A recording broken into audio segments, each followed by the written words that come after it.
Howdy, welcome to the Hi, Goddess Lounge Goddess Lounge 2020. 2020. In here. We out here. Mm-hmm. I should have put we do not own the rights to this music just in case. Yeah. Let's put that up here just in case. I know Facebook likes to trip sometimes. Trying to get us both in here. Okay. Hi, YouTube. YouTube. Hey, and then Instagram and Facebook Live. We got all three. So tonight's show is going to be about domestic violence. We decided to go ahead and tackle that because we've all experienced it. We're going to share some of those stories in that. So, yeah. Just getting it all together. Getting it together, guys. Thank you for being patient. Yes. Thank you for being here. We know we're running a little bit behind, but y'all know it's all love. For YouTube, y'all see our incense in the back. Setting the mood up in here. Woosah. Relaxing. It's a Friday night, long week. We bring it to a close. All right, now time for me to go live. I gotta find a place to set my little. I brought my other phone, but the battery is no good on it, so it's not. No, because I wanted to do maybe my Instagram live or my Facebook live, but I could just share this one because Olivia had saw that. She did. Mm-hmm. So your show was cute. Thank you, Sister Olivia. Oh, I ain't want my stomach showing, guys. Let me put this over here. I ain't trying to do all that. Let's stomach showing. Keep it. Here we go. Here we go. My little sweater. Sorry, guys. All right. Well, I would like to say welcome. Welcome to the Goddess Lounge. I am known as Holistic Gals, and I am Stacy Love, Sister Love. So 4 cameras. Yeah, of Love Yourself Nutrition Coaching, and I wrote a book. But yeah, I'm Stacy Love, this Holistic Gals. You can find me Stacy Love on Facebook. And I'm Lovely Goddess 03 on Instagram. Follow me to get updates on Goddess Lounge and other wonderful tidbits. Mm-hmm. Hi. Hello. Welcome everyone. Oh, let me do my housekeeping. My name is Hope. I'm known as Holistic Gals. You can find me online at Holistic Gals. Hey, Ma. You can find me on Instagram at I am that goddess. Mm-hmm. If you all have any business products you want us to market or promote, please email us at goddesslounge2020@gmail.com. If you have any questions, any comments, any topics you want us to discuss here at the Goddess Lounge, email us, or you can DM us also. We are here and we're so excited to be back. Mm-hmm. We are formerly the Goddess Suite. We are known on Blog Talk and YouTube. We have over, the last time I checked, which was probably almost 2 years ago, over 33,000 downloads. I need to recheck because we probably have more now. And we're just glad to be back. Yes, we are. We're going to do it again. We're going to double those numbers. Yes. We're going to have merchandise coming soon and logos. AJ Mac. And just a bunch of stuff we feel like our audience would like. Yeah. And definitely promotion for those who want to promote with us and who want to sponsor us. You know, maybe we can wear your clothing or your jewelry. We can be nice models. Yeah, so we're about to blow up, okay? So let's ride this train and get on the ball now. It's about to blow up. So we are definitely manifesting our dreams. Manifesting our dreams. 2020, we can see clearly now. Hey, Erica. Y'all don't forget to give us hearts on Instagram and on Facebook. We love hearts. Love y'all. Yes. Well, I just want to share with our audience. I am coming off of a high, not a marijuana high, guys. I don't smoke any marijuana, but no judgment. You do what you do. I may try some CBD oil or something one day, but I am coming off a high. I was in North Carolina this past weekend, and it was my homecoming. That's why I'm wearing red. I'm still representing for the Winston-Salem State University Rams, and I had a wonderful time. I had not been back to homecoming since maybe like 2006. So it was very good seeing old classmates and things, and everyone. There's an error. It is error going out. Let me just try that again. So everybody was looking good. We had a ball. Girl, I had so much fun. I saw those pictures. Oh my God, I was here. Check me out, y'all. Want a little peek into my weekend, if you will. She had a ball out there. I did. If some of you guys may not know, I'm newly on the market, so I like to say that I think the goddess still has it. We went to my favorite place to go when I'm down south is the Waffle House. I love the Waffle House. I love the Waffle House. So I'm always looking for a Waffle House. So we found a Waffle House. It was me and my other two girlfriends, and it was a guy kind of sitting across from us, and I noticed he kept looking at stuff, and I'm like looking at the menu, but you feel somebody like looking at you, so I was like, okay, just be yourself, Hope. Right. Be nice, just smile, be cute, and went on finishing eating my food because I was hungry. Okay, yeah. So we sitting there, up and just talking and laughing, and then so when it was time for the bill to come, the guy kind of motioned to the waitress to come over, and he was like, "No, I got it." And I'm like, "Oh, thank you." Nice. Yeah, I'm like a beautiful woman sometimes. I said it got its perks, people. Let's be clear, okay? Yeah. Hey, Morgan. It definitely has its perks. We also had a little incident, when we were going to the party, and the tickets ran out, I guess, on Eventbrite. So when we were at tailgate, and one of the guys that was throwing the party, he only had one ticket left. Oh, so I had bought that ticket. So my other two girlfriends were like, they would buy the other two at the door. He said, "Oh, it'd be like $50 at the door." I was like, okay, I know, right? Cause we ain't used to paying that much for parties down south. So I got mine for $30. So when we got there, how you get yours for $30? Yeah. So he said 30, man told me 30. I had 30 cash to give him the 30 cash. Okay. Right. Okay.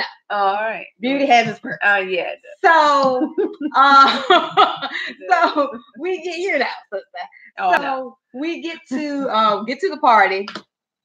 So we go up to the line, and the guy that's sitting behind the table is like, "It's gonna be $70." Oh. I'm like, oh my God. He's trying to take a cut off the top of it? Right. This was somebody else. So we were like, oh God. So one of my girls was like, she was about to go, she wanted to go party. It's homecoming weekend. You're going to bring some money you out of town. Right. You're some expenses. You're going to incur some expenses or whatever, So my other girlfriend was like, "No, I ain't paying to have it." And I'm thinking that, like, damn, I got my ticket. I'm trying to go in here and party, I'm free. I'm free. I know, right? I'm trying to, single, sexy. I'm trying to see what's up out here, in these streets. So I'm like, I want to pride. Okay. So bring us those hearts, guys. So, so we're standing there, I guess, in the middle of the line, I guess, debating, not really a debate, but a debate, and trying to figure out. So the guy, I look back, and the guy's at the table, and he's like looking. He's like giving me those eyes, if you will, you know. Uh-huh. So I was like, So we're just standing like, okay, well, what we're gonna do? Oh, and then our former dorm dad came up and he had a box of the wristbands or whatever. So he was like, we were talking to him and he went over to the table. And then when he came back, my girlfriend was like, oh man, we didn't know that it was gonna be this price. And he was like, oh, you should have told me. I could have just gave y'all, the bands or whatever. It was like, lesson there, speak up. Okay. So thanks for the hearts. So so the other guy, he keeps looking.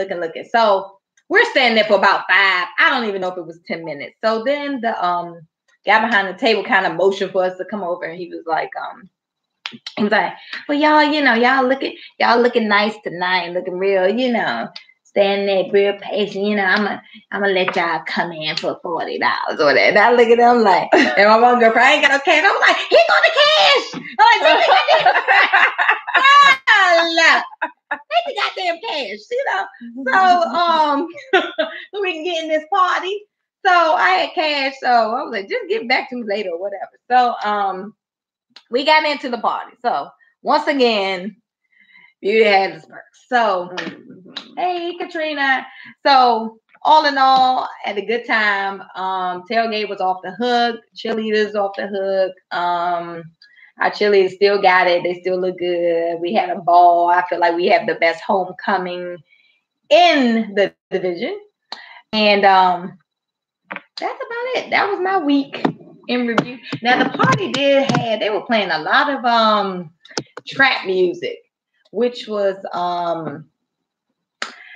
kind of, I guess the party was supposed to be 30 and up, and I guess the youngins, since their attention span is so slow, it's like maybe the singer, whoever was singing or rapping, maybe they would do like one bar, and if even that, they would switch up the song. And I'm like, oh my god, I was on there, I would never go back. But yeah, some of us older, people of a certain age were kind of like, oh gosh, what is going on with this music, happening? Yeah. But I had a great time. What did you do this weekend? Nothing. I didn't do anything this weekend. Let me think back. Any exciting adventures with these adventures in dating? You know what? No exciting adventures in dating at all. Yes. Not yet. I feel like we're gonna have a lot of stories to come. Oh man, I got some stories now. I feel like we're gonna have a lot. I ain't got no new stories. I ain't got no new. Yeah, I kind of just chilled this weekend. I didn't. My homegirl was out of town. I was like, I ain't got nothing to do. I had to go, honey. I had to go. Like, been planning it for a minute now,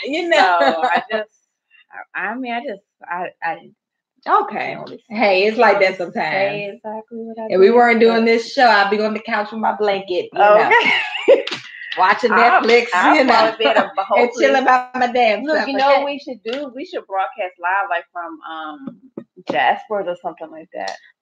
One Friday night, get some drinks, and maybe have some people come in, and maybe y'all listeners. If it's not too loud, y'all want to join us. We have a big old nice, partay on the Goddess Lounge 20. It's definitely some characters at Jasper. Yeah, at Jasper. Yeah, we can come, we're having a podcast. Come on in, a lot of regulars at Jasper's when I went. You see a lot of the same people, which is fine. People, that's their little outlet. Okay. Yeah. So tonight's show, you all, on a serious note. It's serious. It is serious. Yeah. Domestic violence is a serious thing. A lot of women and men deal with it. And we're here to shed some light on it, shed some stories, some of our experiences, and our special guest tonight would be none other than my mom. And hey, Keisha, she's gonna come on and share her experience being a survivor of domestic violence, and then me and Stacey are going to kind of just chime in. Ask her. We're going to ask her some questions. If you guys have any questions, you can just put them in the comments.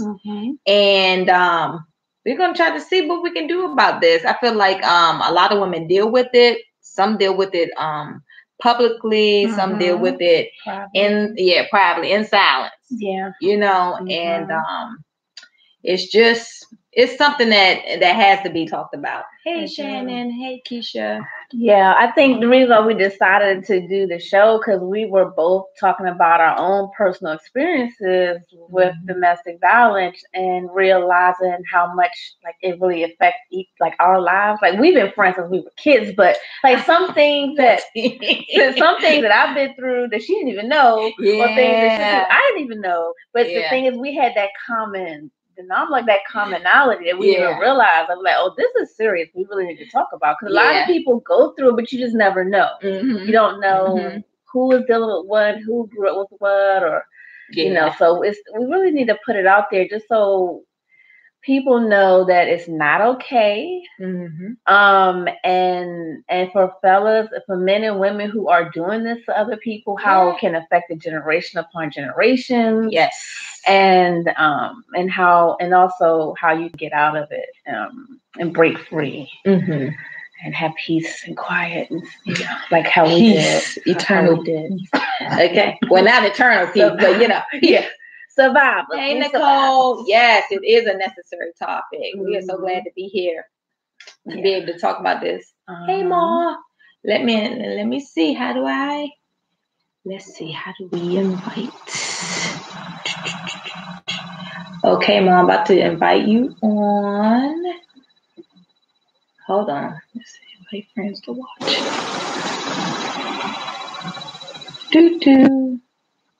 You all just be patient with us 1 second. We're getting it. I'm new to this part of the live. Let me see. Where could it be at? I don't even see it.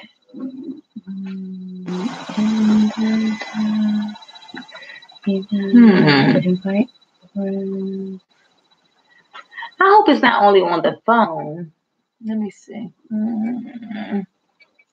Let me check something real quick, guys.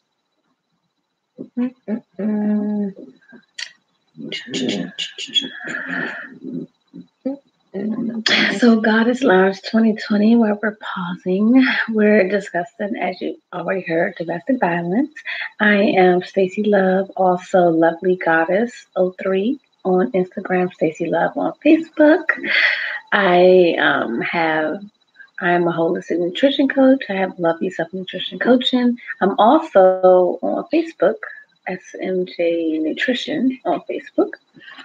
For my nutrition. But and this is Holistic Gal right here. And we are doing our second Goddess Third. This is our third. Yes, the first one was at your house. Oh yeah, this is our third Goddess Lounge. We had over 220 some views on our last video, guys. So thank you. And we were up to, I think, like 16 subscribers on YouTube. So we're excited to be building. Ma, I think you need to come on Instagram. We're going to bring you on Instagram because I don't see on Facebook how to do that. Come on Instagram and follow us on Goddess Live on Instagram. Goddess Lounge. I said live. Well, we are live. But Goddess Lounge 2020 on Instagram, because we're broadcasting on Instagram and YouTube. And follow us and subscribe on YouTube. Share and like our videos. Share this podcast. Look, we're trying to save some goddesses' lives out here. I mean, on the level up. So our many daughters, up our mothers, our so aunts. many different ways to do so. And, and we're gonna help the men and the women. I had like a quick little YouTube video I posted about what I thought about T.I.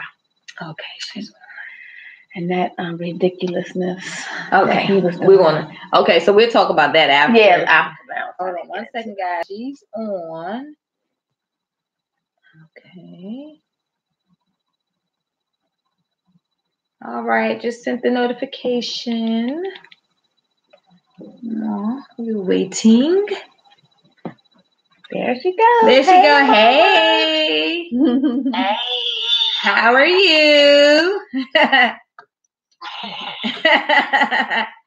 Facebook, let me know if you guys can hear her. I'm gonna turn up the volume on here. Yeah, let us know. Hello, everybody. Hey. All right. There we go. I think that's good. Okay. All right, guys. Introducing none other than the woman that carried me in her stomach and nurtured me and brought me through to this thing called Earth, this journey on Earth. My mother! Yay!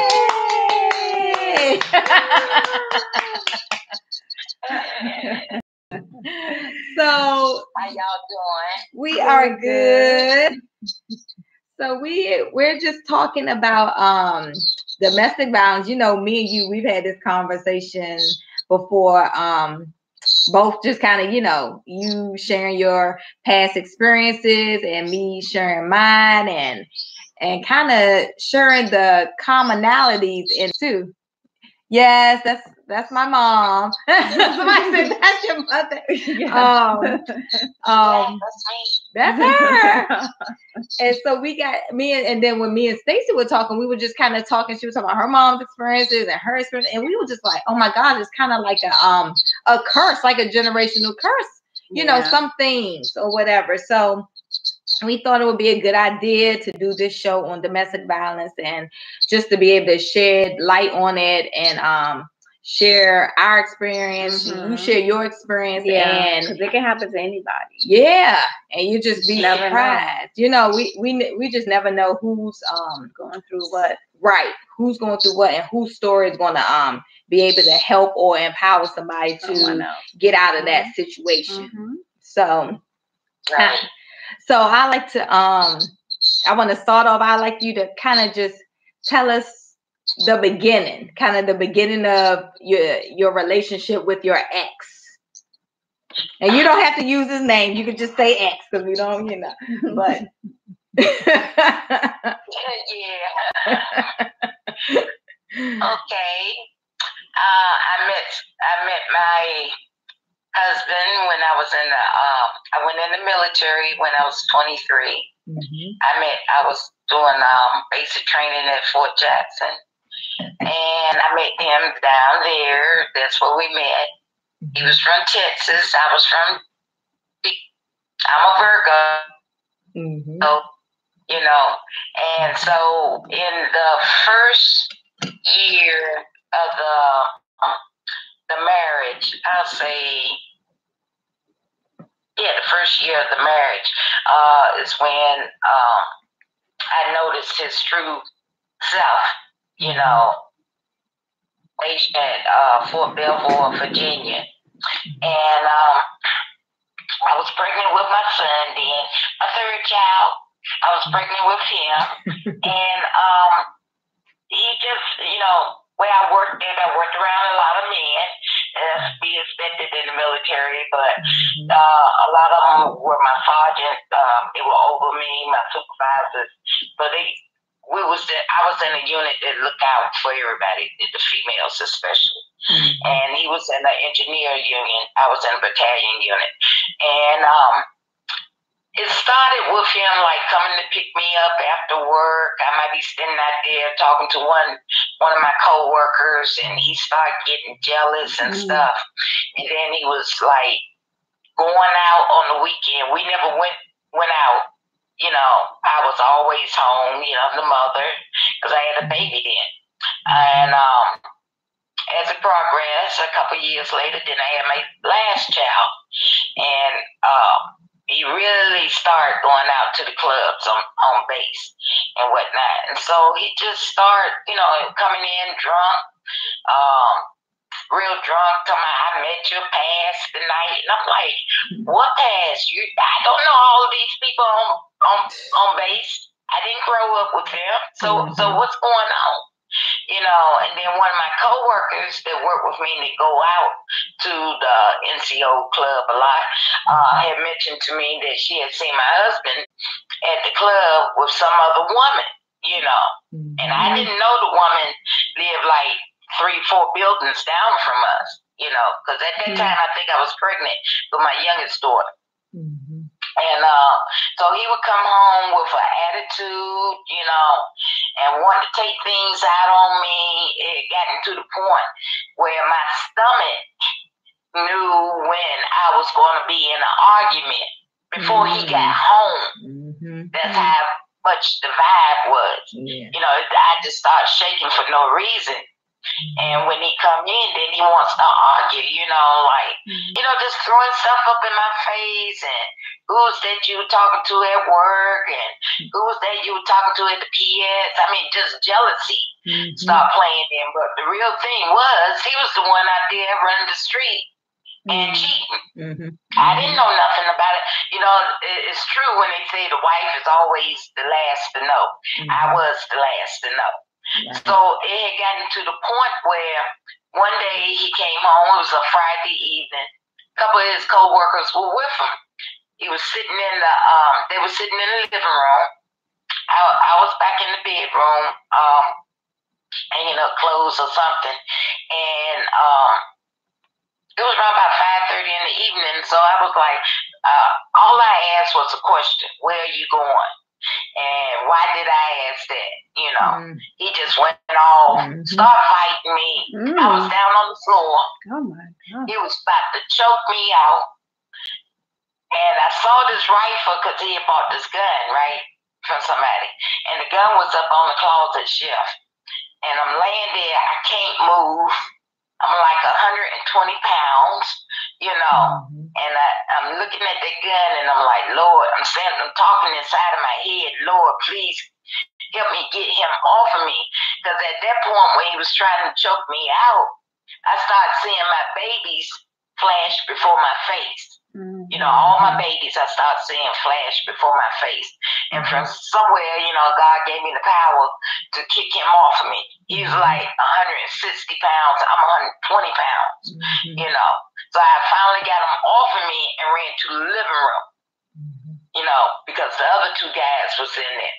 And then he comes out of the bedroom like nothing really happened. Wow. He did that. Yeah. He did that. Wearing that mask. Again. Huh? I said they wear that mask. Yeah, they wear the mask. You never know what's going on. So the second incident was he came home. I was sitting in the living room about 12 o'clock at night. My baby was laying on the couch. My son was asleep on the floor. I'm sitting there folding clothes.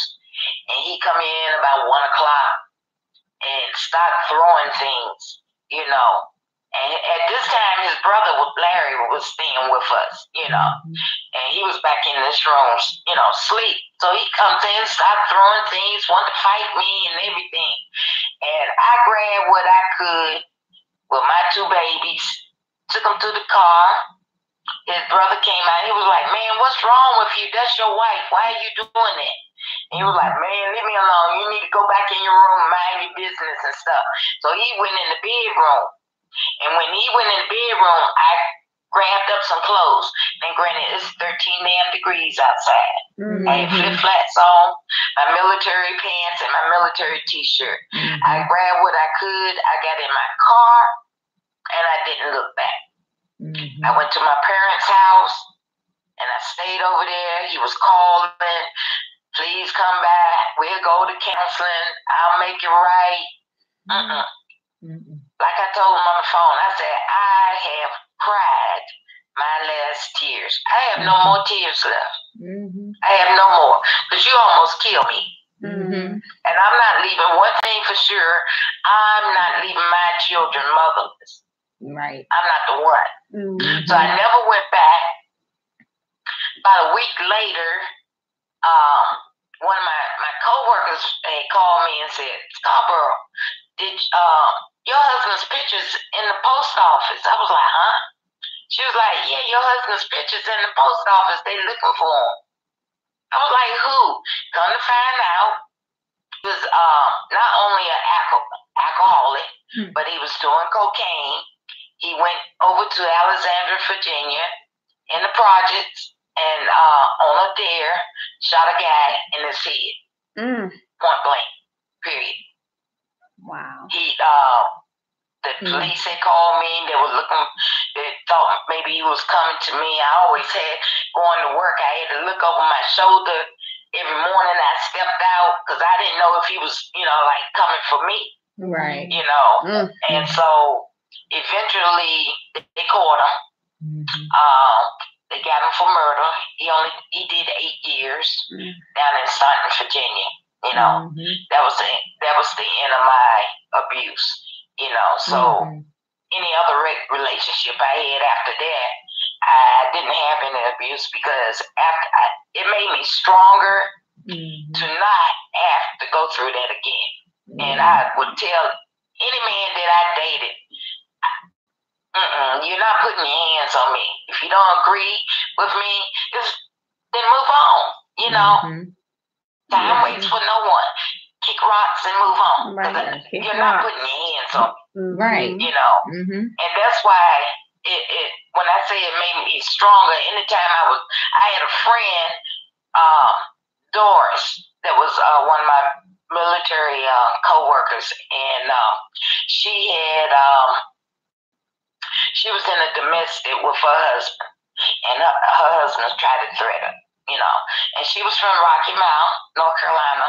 So I was going down that weekend, and I told her, I said, Doris, pack up everything, because she was moving back home to a mother. I said, I'll take you home, So I go over there, and it's like she's back there in the back trying to put stuff together, and he's like, you're not taking my child and all of this. And the next thing I knew, I went back there and stepped between, because I don't like no man putting his hands on no female. I don't care if it's not me that's being abused. I'm not going to see anybody be abused. You want to fight somebody, fight me. Fight me. So when I went back there, he had a couple of friends that was sitting in the living room. They heard him back there wrestling with her. He was trying to take a bank card and everything, and told her she wasn't going to take her son. And I went back there and I got between them. I was like, you're not going to do that to her. She's like my sister. You're not going to do that to her. I said, Doris, get your bag, get your child. Let's go to the car. So we're going out to the car. He going to follow us. And I turned around and I told him, if you don't step back, I will call the cops on you, like white on rice, okay? Because I'm not the one to play with. I'm not afraid of you. And you're not going to take her son from her. I got a son in the car and we left, So ever since that, going through the abuse and stuff, throughout the years, my ex-husband got out of prison. And what happened was, he couldn't come back to the Virginia area because he was afraid that the guy that he shot, family, they had already made a threat in court against him that they would kill him. So he's like afraid to come up north. He lives in Texas and in Beaumont, Texas, and after he got back to Texas and settled down and remarried and stuff, I never kept my kids from them because I never talked bad about him because I always did. One day my children will be grown, they can judge that for themselves. Yeah. When he was in prison, I took them to see his father because I knew he had a substance problem. For the things that he did, he had a substance problem. And then when he got out and stuff, I took my kids to see him. I even stayed at his house with him and his new wife. We get along fine now. And every time that I go to Texas, he's always apologizing for what he done to me.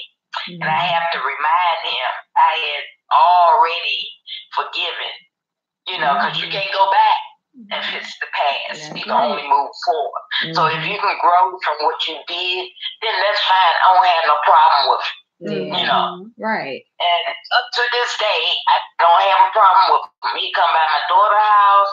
He be like, Sheila, how you doing? He be like, I just want to apologize because it stays on his mind, but it doesn't stay on my mind because I've been gotten over. Yep. I've been moved on. You got a family over there that, so you ain't got to worry about it no more. I said, Wardell, you don't have to apologize to me anymore because I've forgiven you a long time ago. You just have to move forward. Right. We just have to move forward. And during that time, you was doing alcohol and you was doing cocaine. Yeah. Yeah. Wow. So that's what I went through. But like I said, when I left, I never looked back. I never went back like most women do. They go back, let them sweet talk you into coming back. I never did that because by that time, through all the abuse, all my tears had done dried up. So I had for that person. Yeah. So I just let it go. Yeah. That's the best thing. That's the best thing to do sometimes. I think sometimes with women, we look at our kids and, depending upon what type of household you grew up in, you don't want your child to be without, their father in the house and all that. But at the end of the day, you have to look after yourself, your safety, which in turn equals your child's safety also, because even though sometimes men don't,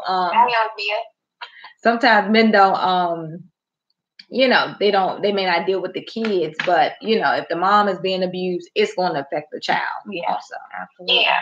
And I didn't want my children to have to go through that. So, I had to learn to love myself, to love other people.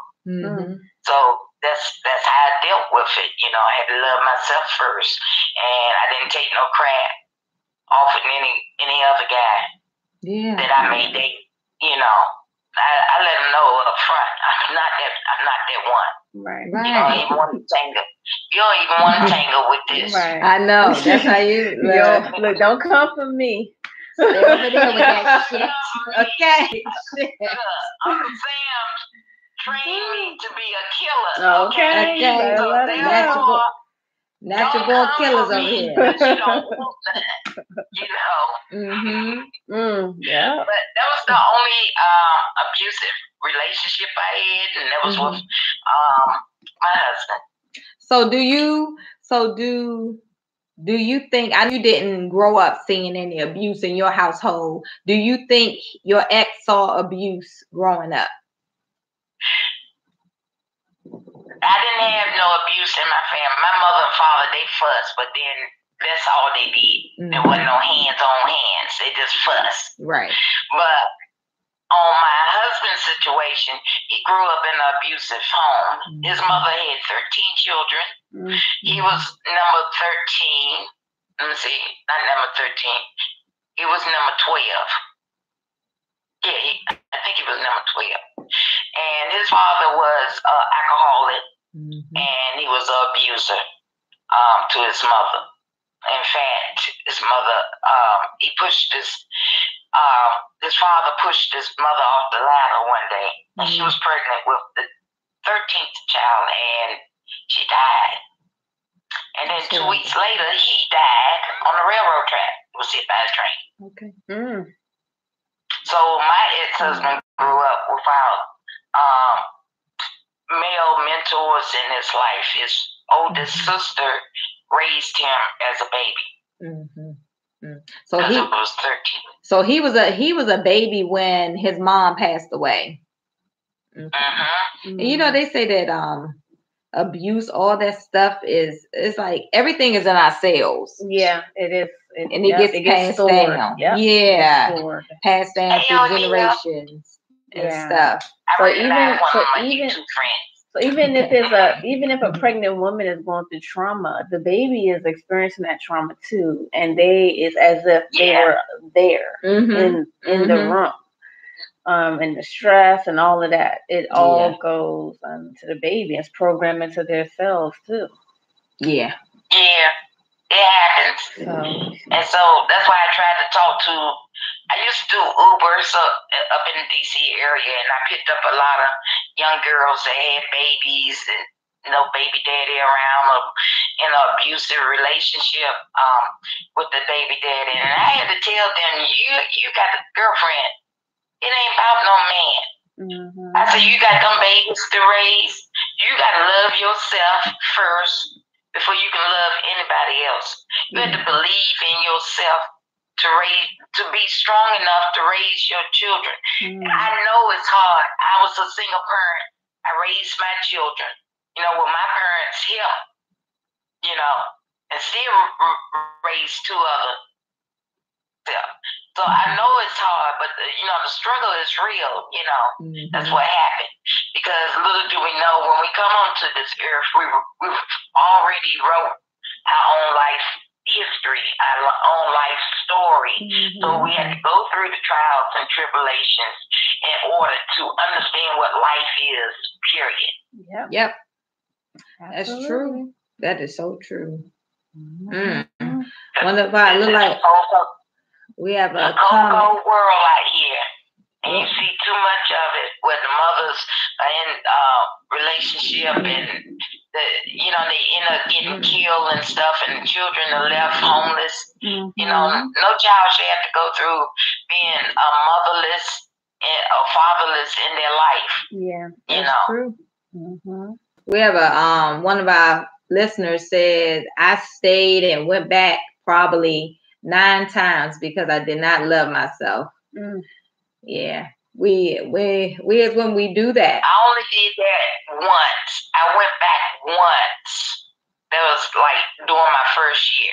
I went back once, right? Because they promised hands on me no more. And that's funny, Ma, because I remember one time me and Kendra were talking, and she was saying how she remembered when he was abusive, but I was like, I don't remember it at all. I was like, I think maybe I just blocked it out. You know what I'm saying?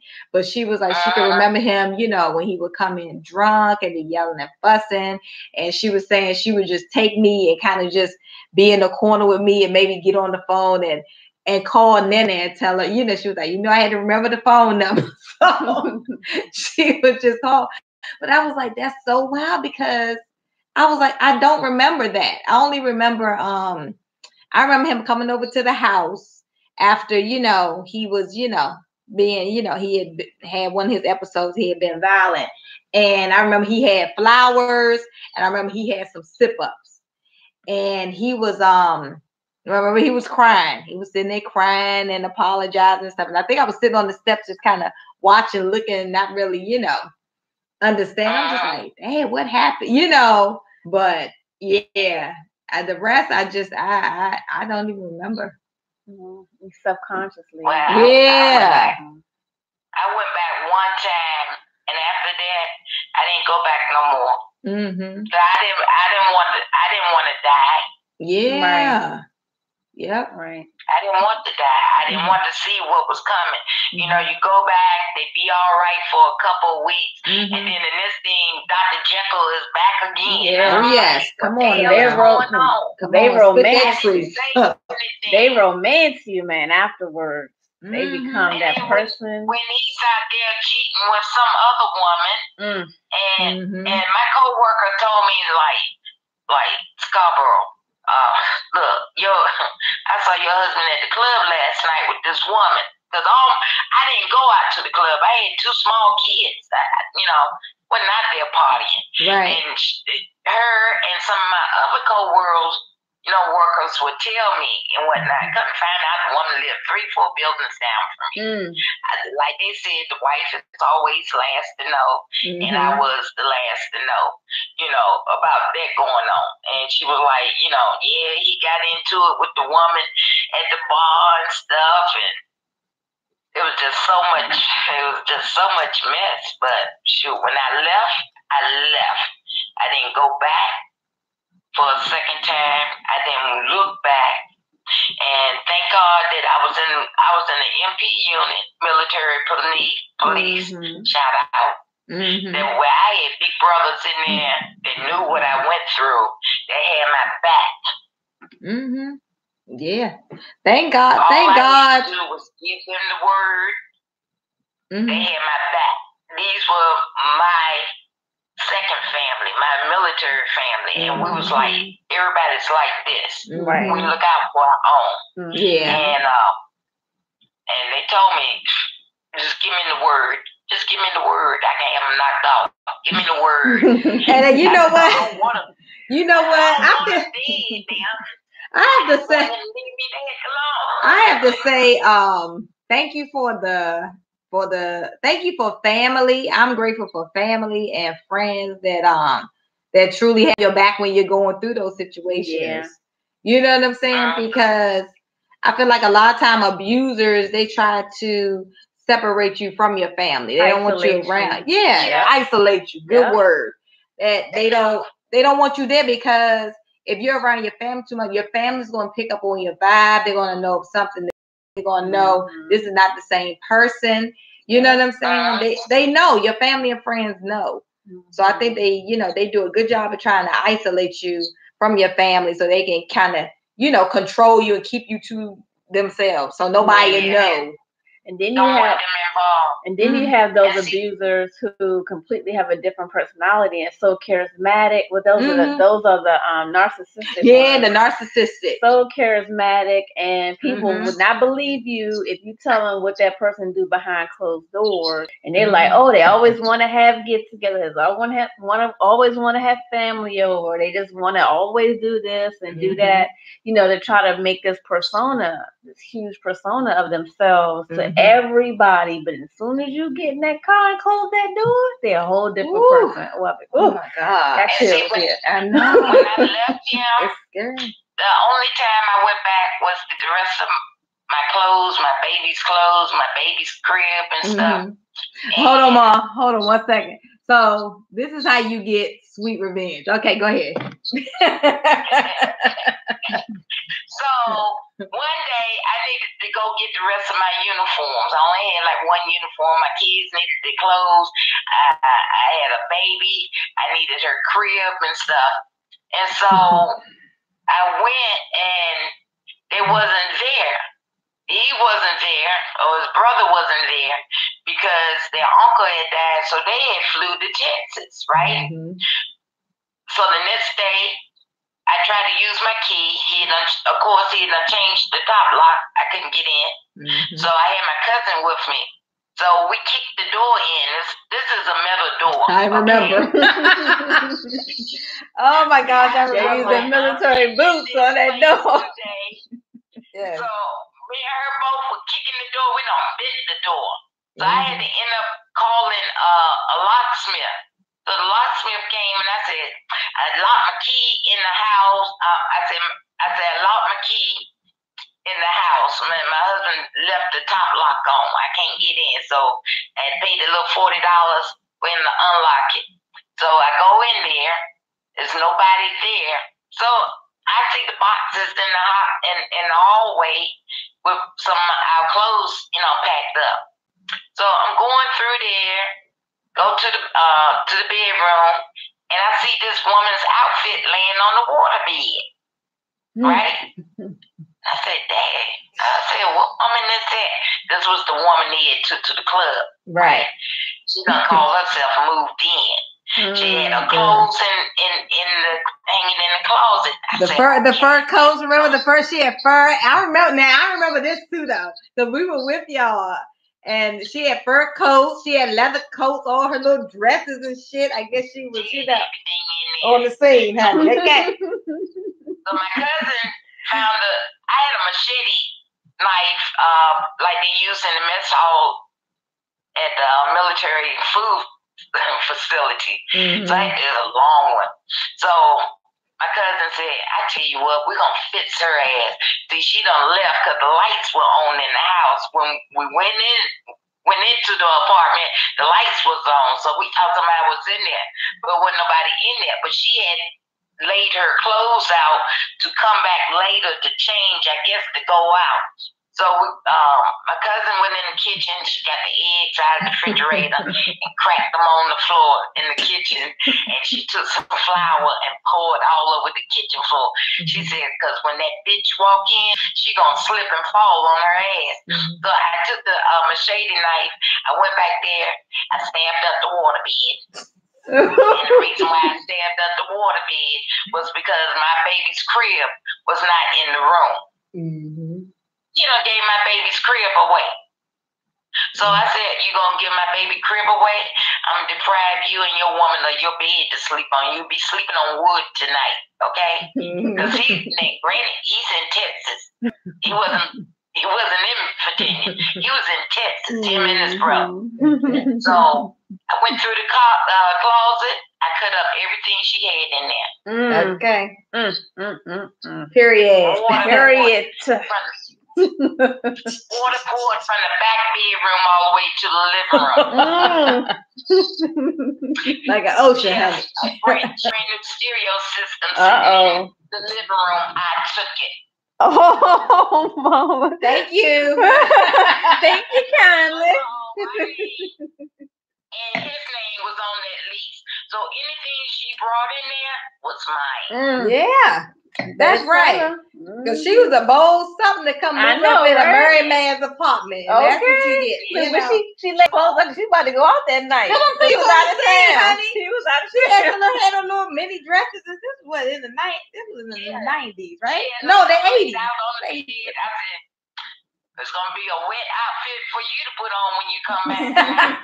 But I took all my clothes, my kids' clothes.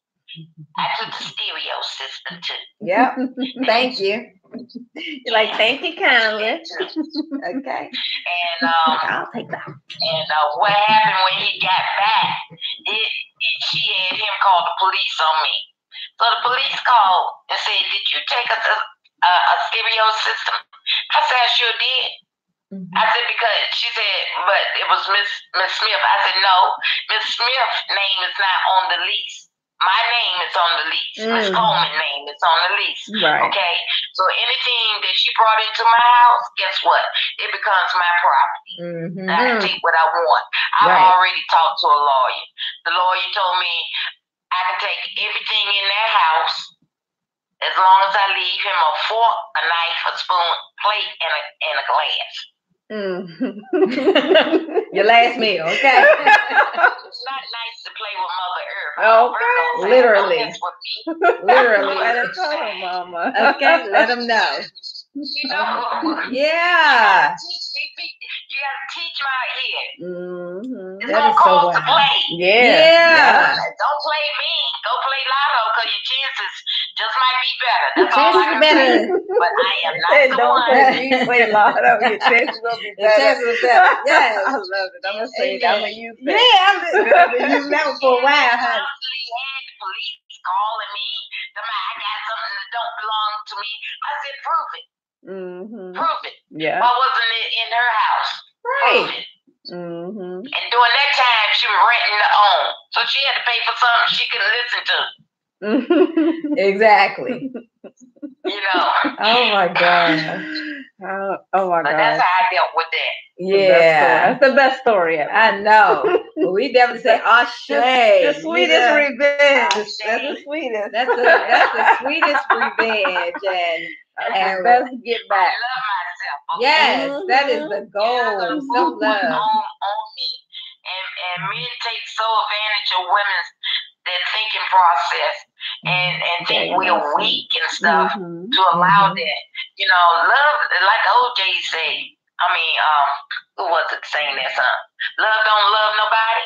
It sure don't. Till you learn to love yourself. Come on with it. Okay. Yeah. Everybody plays the fool sometimes. Yeah. Okay. But don't stay the fool, you know. Yeah, don't stay the fool. Learn your You know lesson what I'm and keep saying? it moving. Right. You know, main ingredient say everybody plays the fool, but not Okay. the fool. Okay. Okay. Everybody, don't keep the thing is that you don't keep playing. You gotta learn your lesson and push Sooner or on. later, you got to smarten up with a plan of your own. You know, don't That's never true. let a man take you down. Don't let a man tell you what tell you, oh, your life ain't gonna be nothing. You'll be on welfare. You can't take care of no kids on your own. I proved all of that, and I was told that by my ex-husband. Right. But I served 26.5 years. Come on in the now. military. I ain't looked back. Okay. Without welfare. Okay. It took care of me and my kids. No welfare I was a needed. man and a woman, okay? Okay. It took care of me. I didn't have to ask nobody for nothing. It was me. Yeah. And that's how you have to be strong-minded as a woman, not to let a man intimidate your thoughts and what your life is going to look like down the road, because he ain't he ain't psychic. Right. And he doesn't have the last say. He's not psychic. That's true. That's the things that he wants to throw out into the universe for you to look like you sitting on welfare. You can't get no job. Ain't no man gonna want you with all those kids. That's what I was told. Wow. Yeah. Just to try to break you down, break down your self-esteem. Yeah. Break your self-esteem down. And break your spirit, you know? Right. Yeah. So that you'll go crawl, walking back to him. Yep. So you'll go back. I'm like, I can do bad by myself. I don't need no man. Say like that again. Come Say on. that again. Let me put that in the comments. I can do bad by myself. Okay. Say that again. Myself. Oh, That's right. That can go with so many different situations. It can. So many. It can. But you know, ladies, sometimes you need to sit down and do some meditation. I sage, I meditate, I throw things out into the universe that I want to come back to me, and it comes back to me. It's a truth knowledge that it does come back to you. You know, I have God, I have my ancestors. That's all I need. You know, that's what makes me strong. Yeah. That's what guide me. God and my ancestors guide me through a lot of things. I sit, burn my candles, burn my sage. I'm good. Yes. You know, Sage and mama. I don't be around negative people. I got a few friends, but I don't do a lot of socializing. You know, I have friends I have not talked to in 2 or 3 years, but out of the blue I can call them. And ain't nothing changed, you know. Yeah. And it's like that as you get older. As you get older, you know, life gets busy and you can pick up that phone, pick up the conversation right where you left off at, you know. Yeah. So I told, I'm 62 years old, so I'm at a point in my life. Family is very important. My children are important. My grandchildren are important, you know. And that's what it's all about with me. It's not about no man. Right. Because I don't want no grouchy ass old man. Say it. What's wrong with these men? Say it. That's in my age group. Okay.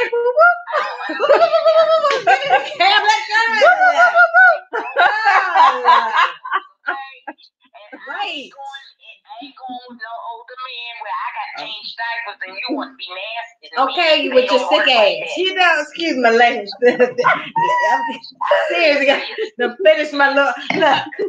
Okay, because you ain't taking care of yourself, and then I gotta be changing your diapers. I don't think so. You sitting there grumpy as shit. No woman want to deal with that. And you been out here not going to the doctor. Need to be ashamed. Y'all need to be ashamed of yourself out here not taking your grown ass to the doctor.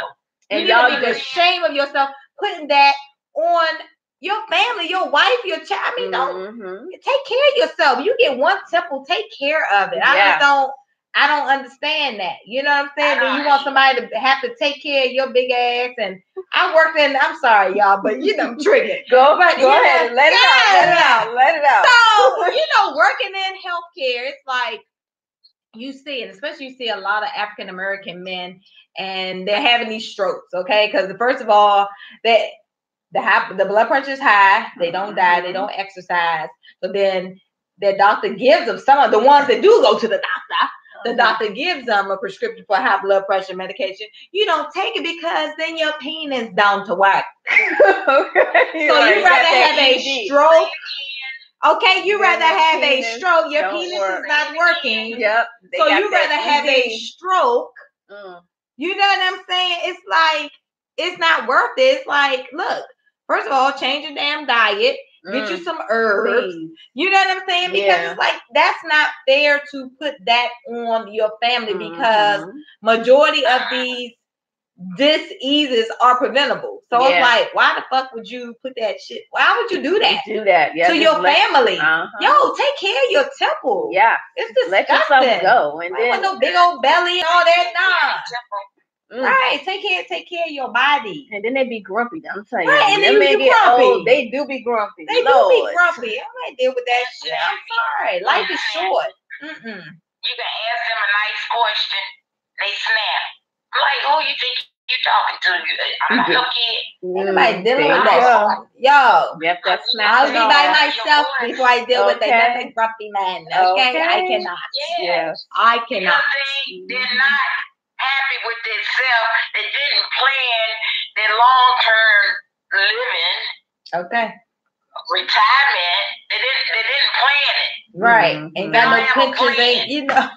You ain't got no plan. You got a scam. You gonna scam him a plan. I mean, really. It's like this. I went in the military at 23 years old. I said, you know what? I had my own outlook on life. I said, I'm going to get a retirement check, a disability check. But I said what I meant, and it happened. So, my plate is up to Social Security, right on that. Disability, retirement, Social Security. Plan your life out while you're young. Exactly. Be my age to 62. Everything is brought right in set. Okay? I don't know what. Okay. Let me share that. It went off, guys. But that was my mom. She's sharing her story of domestic violence. Guys, it's dropping some really good information. I say what I took from that was the forgiveness part. And I'm like, wow. You're right. You know, because it frees you. Forgiveness is not for the other person, it's for yourself. Yeah. Because if you hold on to that, all it's gonna do is turn to disease or cancer or something like that in your body. And ain't nobody got time for that. Nope. We want to age gracefully. Yeah, keep it moving. Healthy. Take that lesson, learn from it, and just don't repeat it. Keep it moving. Keep it moving. Yeah. Exactly. Keep it pushing. Don't need no grumpy man. She said, don't need no grumpy man. And the funny thing about me and Holistic Gal, both of our mothers have the same name. And both of our mothers were victims of domestic violence. They were. It's amazing. And this is how you know there are no coincidences. No, it isn't. In life, and the people that you incarnate with. Yeah, your soul group. We group. believe in soul group. We all come here with our soul groups. So I know that you're supposed to learn. I know Holistic Gal is my group. We and her sister. Been like this since 14. Yep. I mean, just instantly. High school. 9th grade. Yep. 9th grade. So the first day, like that first week of school. Yep. Yeah. Just instant fun. Everything happens for a reason. We're true believers of that. So our stories, mine. Yeah. I experienced domestic violence, not physical, but verbal. And they're different. I'm just pause real quick, Sister Love. It's different types of abuse. People think that domestic violence just has to be physical handle. No, it's physical. You have emotional, you have sexual, and I even found out you got financial. Yeah. Also, abuse, financial and emotional. So it's a lot of different abuses. But go ahead. Let me ask you this question to kind of start it off. I want you to kind of, because I like painting pictures. I like to visualize things in my head. I want you to go back to when you met this gentleman and how was it and how was he, in the beginning of your relationship? Well, I met this individual out one night on the town. We met, my ex. We met hanging out. We were young. I was 18. Out, having fun. I seen him. I wanted him. I got him. And we were at the hip, like from the inseparable. Moment we went from the moment we met, we saw each other, like we talked on the phone like almost every day. I saw him every weekend. We were together. Peanut butter and jelly. We were peas in a pod. So got along so good. I mean, the relationship was butter. It was nice. Then that first year started getting kind of rocky. And I think at the beginning of the first year, he proposed to me. And we became engaged. It's like right after that, his real self started to come out. Now this person, my family loved him. Very charismatic. Friends too. We were like, yes, friends and family. We were double dating, and it was just everything. Me, my sister, her boyfriend, my brother's girlfriend. We just had a whole crew. Like we were just young, happy, full of life and love, and all was great. Then the change started to come gradually. It's a gradual. So first it's like an argument, then it's, and then it's it just started getting worse and worse. And then after the arguments, it's always that romance phase where they're like the best person you ever met. And this goes on and on. And so I say maybe by like the third year, then the blow-ups happen in front of people. Because at first it was always behind closed doors. Right. And no one ever knew what was happening. And because of the roller coaster of the up and down, because of the good, how good it was when he was good, compared to when he was bad, I stayed. I didn't, I'm in this. I'm in it. I grew up with my mom and dad in an abusive situation when I grew up. So it's kind of like it was repeating itself. Right. So then it got to where he would blow up in front of people, in front of family, in front of friends. He didn't like me hanging out with my sister or my friends. He didn't like my best friend, couldn't stand. But these two don't like me. It's all I don't know anyone who doesn't like holistic out, but this person just didn't. He didn't. Oh my God. So then it just progressively got worse and worse and worse. And it wasn't until after our child was born. Go ahead. It wasn't until after our child was born. I mean, and it continued. But it was just one day he was cussing me out, calling me all kind of bitches and this and that. Oh my God. In front of the baby. So at this point, the baby's a little bit older. The baby's a little over a year old now. Now, is this when you were on the phone with yeah. Okay. Rewind. So one time, so this person was controlling. So that's one of the signs. They're controlling. They don't want you to spend time with your family and friends. They're controlling. They want to control everything about your life. But our lives were together. We lived together for years. All of our finances were together. Things were intertwined. I was in the process of trying to break these ties. So I was on the phone with my car insurance agent, getting it in my name and not in our name. He is in the background cussing me out. I mean, just cussing me out. And I'm trying to handle this business, and he's in the background. The insurance guy was like, "Ma'am, I have all your information. You don't have to say anything. Do you need me to call the police and bring the police to your house? Are you okay?" So it was in this moment that I realized, because for me, I'm numb to it to a point. You're used to it. I'm used to being talked to in that manner. But this person on the phone is like, what's happening here? Right. So I need to call the police for you. Oh my God. And I was like, no, it's okay. I'm all right. And so I finished the transaction and everything. And I think I called you and I was telling you what happened. Yeah. And it just kind of like shocked me. Yeah. And I still didn't leave. I'm still with this dude. Okay. Well, I'm in the process of breaking away. And he sees that, so he's trying to pull me, he's just getting nasty. Yeah. So I would say maybe a couple years later and I fast forward to the incident where I'm at his house. He's telling me he want to work it out, and now at this point I had already moved out. I'd already had my own place. Me and the baby have our own place. He's trying to get back in, so I got one foot in, one foot out. I'm like, let me see how this nigga gonna act.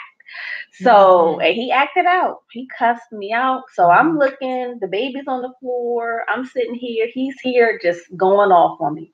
The baby is like looking at him. The baby loves his father. Like he's in love with him. So I'm just looking like, yeah, no, we're not doing this. So I picked the baby up and I left. Because I don't want my child to think it's okay to talk to any woman that way. And I don't want my child to have to see his mother being talked to in that way. Yeah. I left. And I left. My son does not have no memory of his father being that way. He has he doesn't even, I have never told him and I won't ever tell him. That has nothing to do with him. But I rolled out. And I never looked back. And I remember where I lived at, I heard this man cussing out his wife. And all I could think of was God, that's not my life anymore. Ooh. Let me tell you, ladies, peace. Quiet. That was a quiet reminder. Peace and safety is everything. It is the most important thing. Yeah. And you got to put your children first. See, my mom didn't do that. I love her with all my heart, but she didn't. She had this thing, well, I don't want to take the kids from their father and this nonsense.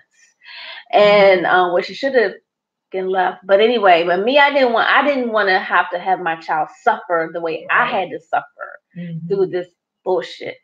And and so I left. I grabbed that child and I rolled the fuck out because I'm not. I wasn't gonna do it. Like I already had went through. My mom went through it. I went through it. I had to cut it. At some point, you gotta stop it.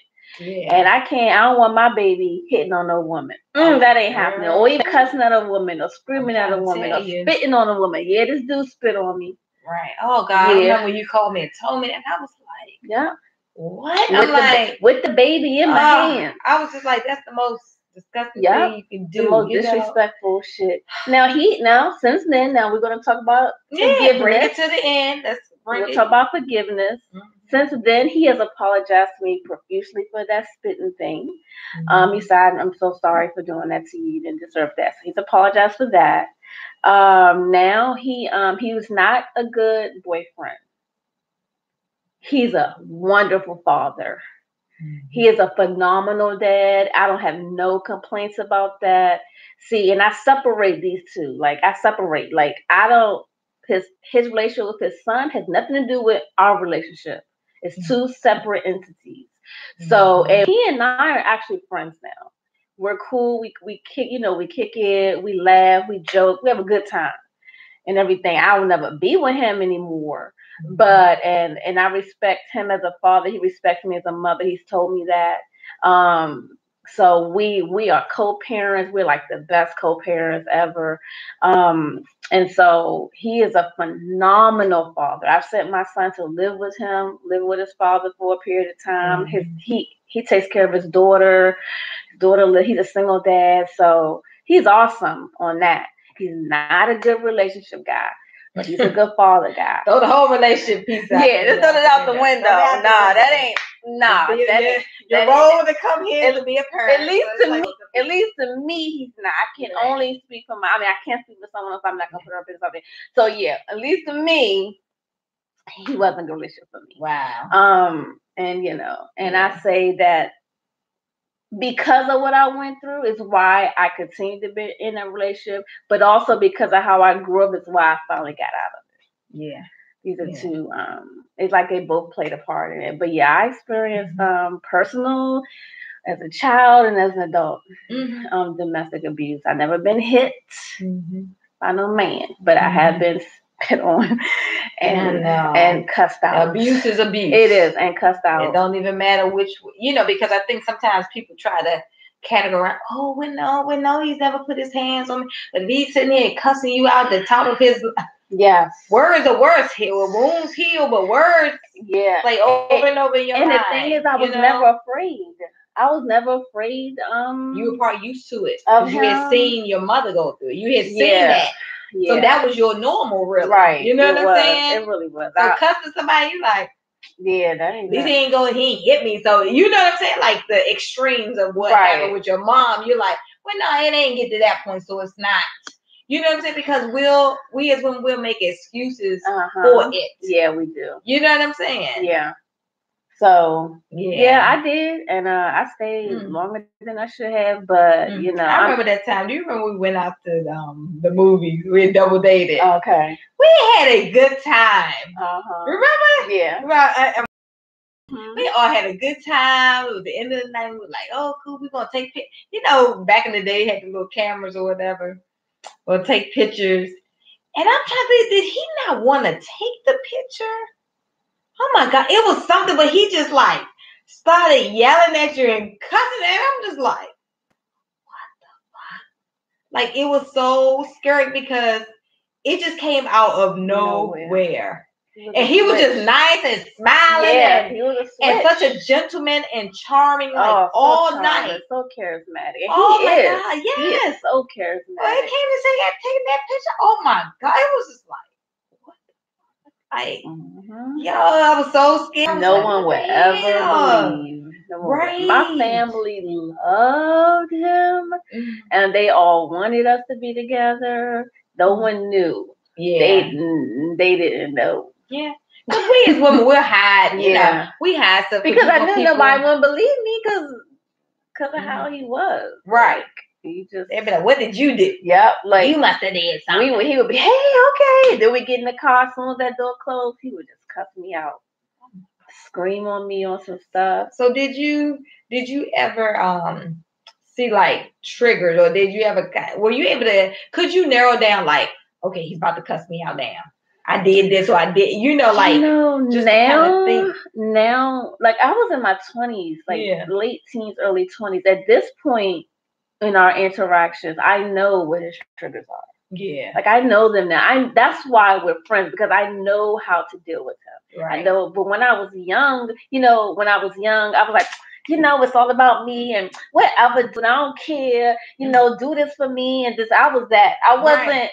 How you doing? Blah blah blah. I'm not saying I deserve it, but I wasn't in that mental space. Right. I'm like, I'm young, and the world is about me. Yeah, and but you should be at that age. Yeah, so I wasn't really. I was like, "What you mad? I don't know why you mad. I don't care." That's how I was. I was like, "I don't care. Let me get on the phone, call my sister. I'm out." Yeah, that's how I didn't give a. I didn't care. I literally didn't care. Yeah, and that's one thing he didn't like too. He's like, you don't get jealous, you don't care. And I was like, right, I ain't gonna argue with you. Like we just ain't gonna do that. Look, I ain't gonna argue with you because I ain't gonna argue. I don't argue with nobody. I'm just like, yeah, okay, well, we just don't agree on that. And I just keep it moving and move on and start studying and whatever. I don't care no more. Yeah. It's done. It's a done deal. But some folks can't do that. They want to hash it out. Yeah. They want to get you. They want to bring you in. You can't bring me in. You can't bring me into your bullshit because that's not me. That's not. So did he see abuse growing up also? I don't know that part. I just know, and I kind of don't want to go into detail because I don't know if this person's going to see this. We do. Yeah, because you don't have to. Because I don't want him. I don't. Because we're good. We can just say on your part. On your part, you saw it. Yeah, I was raised. So we feel like that it is, and it was generational. And it was generational. It did, and it wasn't like my mother was. I don't think so. I don't remember hearing anything about her going through that. My father, My father was alcoholic. His mother was an alcoholic. So I don't know what type of involved. So I don't know how she was. If she Right. was like, if she did that type of thing, raged, or when she was a mean drunk, or Right. what type of. I want to say she was a mean, because my mom would tell stories about her, like, yeah, because she would get drunk and she would blah blah blah and this and that. And so it was like from his mother. He got it from his mother, and my mom. I just think my mom just had a little self-esteem. Okay. She just had a little self-esteem, and she felt she deserved it. She thought she Mm-hmm. deserved the abuse. So, and she stayed. Right. And this is why it's so important, guys, to love yourself.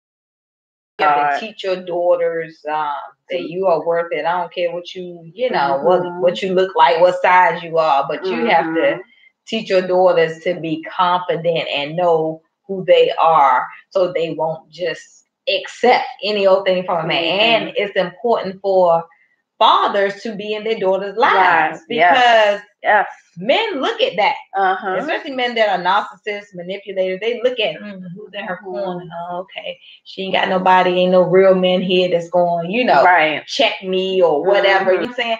And they play off that, because the men that are, I say, the narcissists, the charmers, they know how to charm women. Yeah. And I've seen men charm mothers and grandmothers, and they fall for it.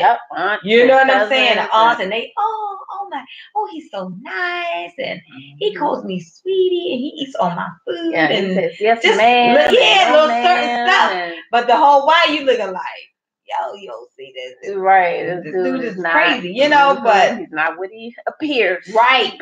But that mask, that's when we put the mask off. You got to take that mask off, and you have to be able to look at people and look deeper than just the surface of what they look like. Oh, he's a nice looking guy. He dressed nice, or blah, blah, blah. But you got to look for those certain little signs, I guess. Yeah. You know what I'm saying?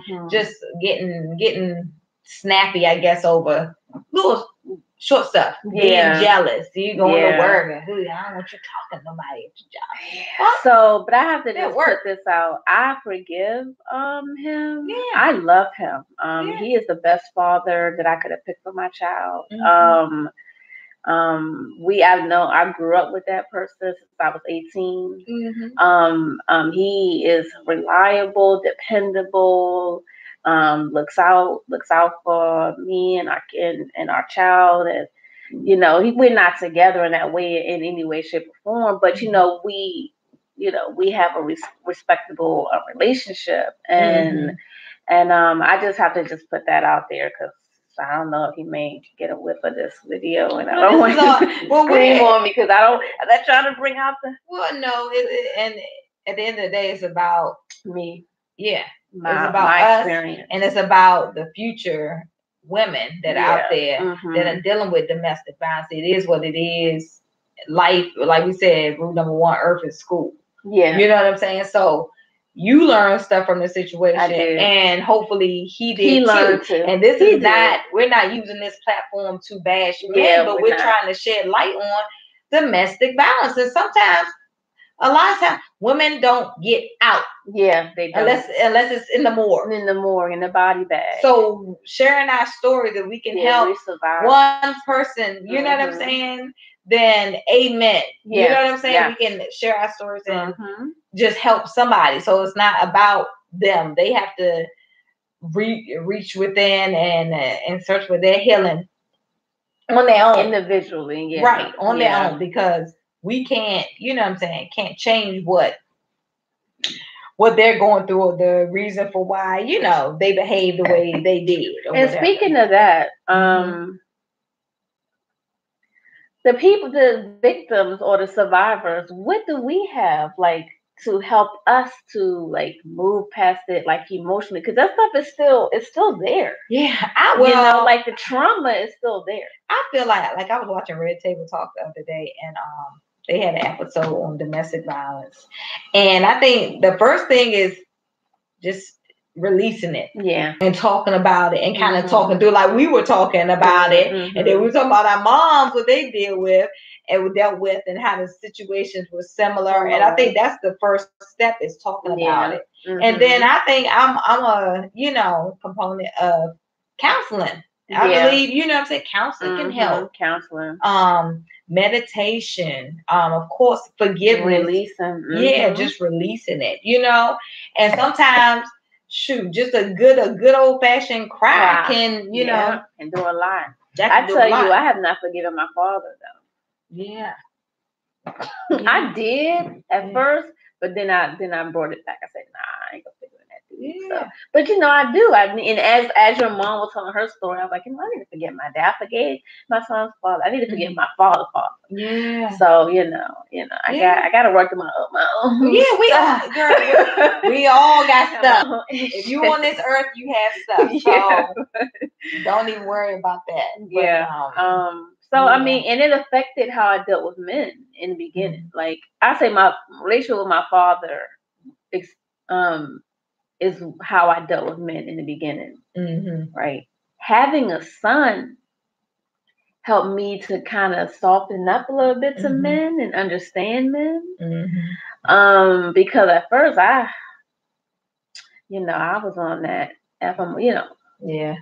fuck dudes ain't nothing, they ain't shit, men and old men ain't shit type shit, type of thing I was on, especially in my high school in my early, my late teens or whatever. And I'm a little bit softer to men, but now actually clearly now I'm 2020, so I know you can't be 2020. Can't be soft on these. Gotta hold everybody has to be held to certain standards in the 2020. Okay. But yeah. But I guess I don't know. I think my experience with domestic violence. I say the first incident. So I'll start. So we met. I would say our love story was we met. I remember seeing him. We were out. We were like in Georgetown. And I was like, he's nice looking, So we were about to leave and we're trying to get through a crowd. So I like reached my hand back, like, come on. So he like grabbed my hand. Then we ended up stopping because somebody was standing in the way. So then he got in front. Then he reached his hand back. So then he walked me to my car or whatever, We exchanged numbers, talked on the phone. Back in the day, you on the phone all night, talking about everything. The good old days. Yes, the good old days. Talking about everything under the sun or whatever. So fast forward the relationship. We dated for 2 years. I never saw any. He was never violent, never, never cussed me out, anything within those 2 years, So like we got married, and I would say was it after we had our son. So he was probably maybe like 10 months, maybe. I think like 10 months. And he had been drinking. So he came in the house late. So I was, I'm post, having a baby. And I'm just like, dude, like, why are you out late? What's the problem? You know what I'm saying? What's going on? And so I remember sitting in a recliner, and I had our son next to us. And I remember he picked him up and moved him to the other recliner and just like yanked me up out of the recliner, like threw me against the wall. I'm like, what the hell? And that was like, I lied to you that I was like, his face, it looked like a demon, seriously. Because I was just like, so he's like dragging me down the steps and you get out of the house and blah, blah, blah. And I'm just like, whoa, like what the fuck? What are you doing? This is our house. You know what I'm saying? Trying to bargain with him because I'm like, this dude is crazy. You know what I'm saying? And it was like winter time. And so he opens the door and he's like pushing me out the door.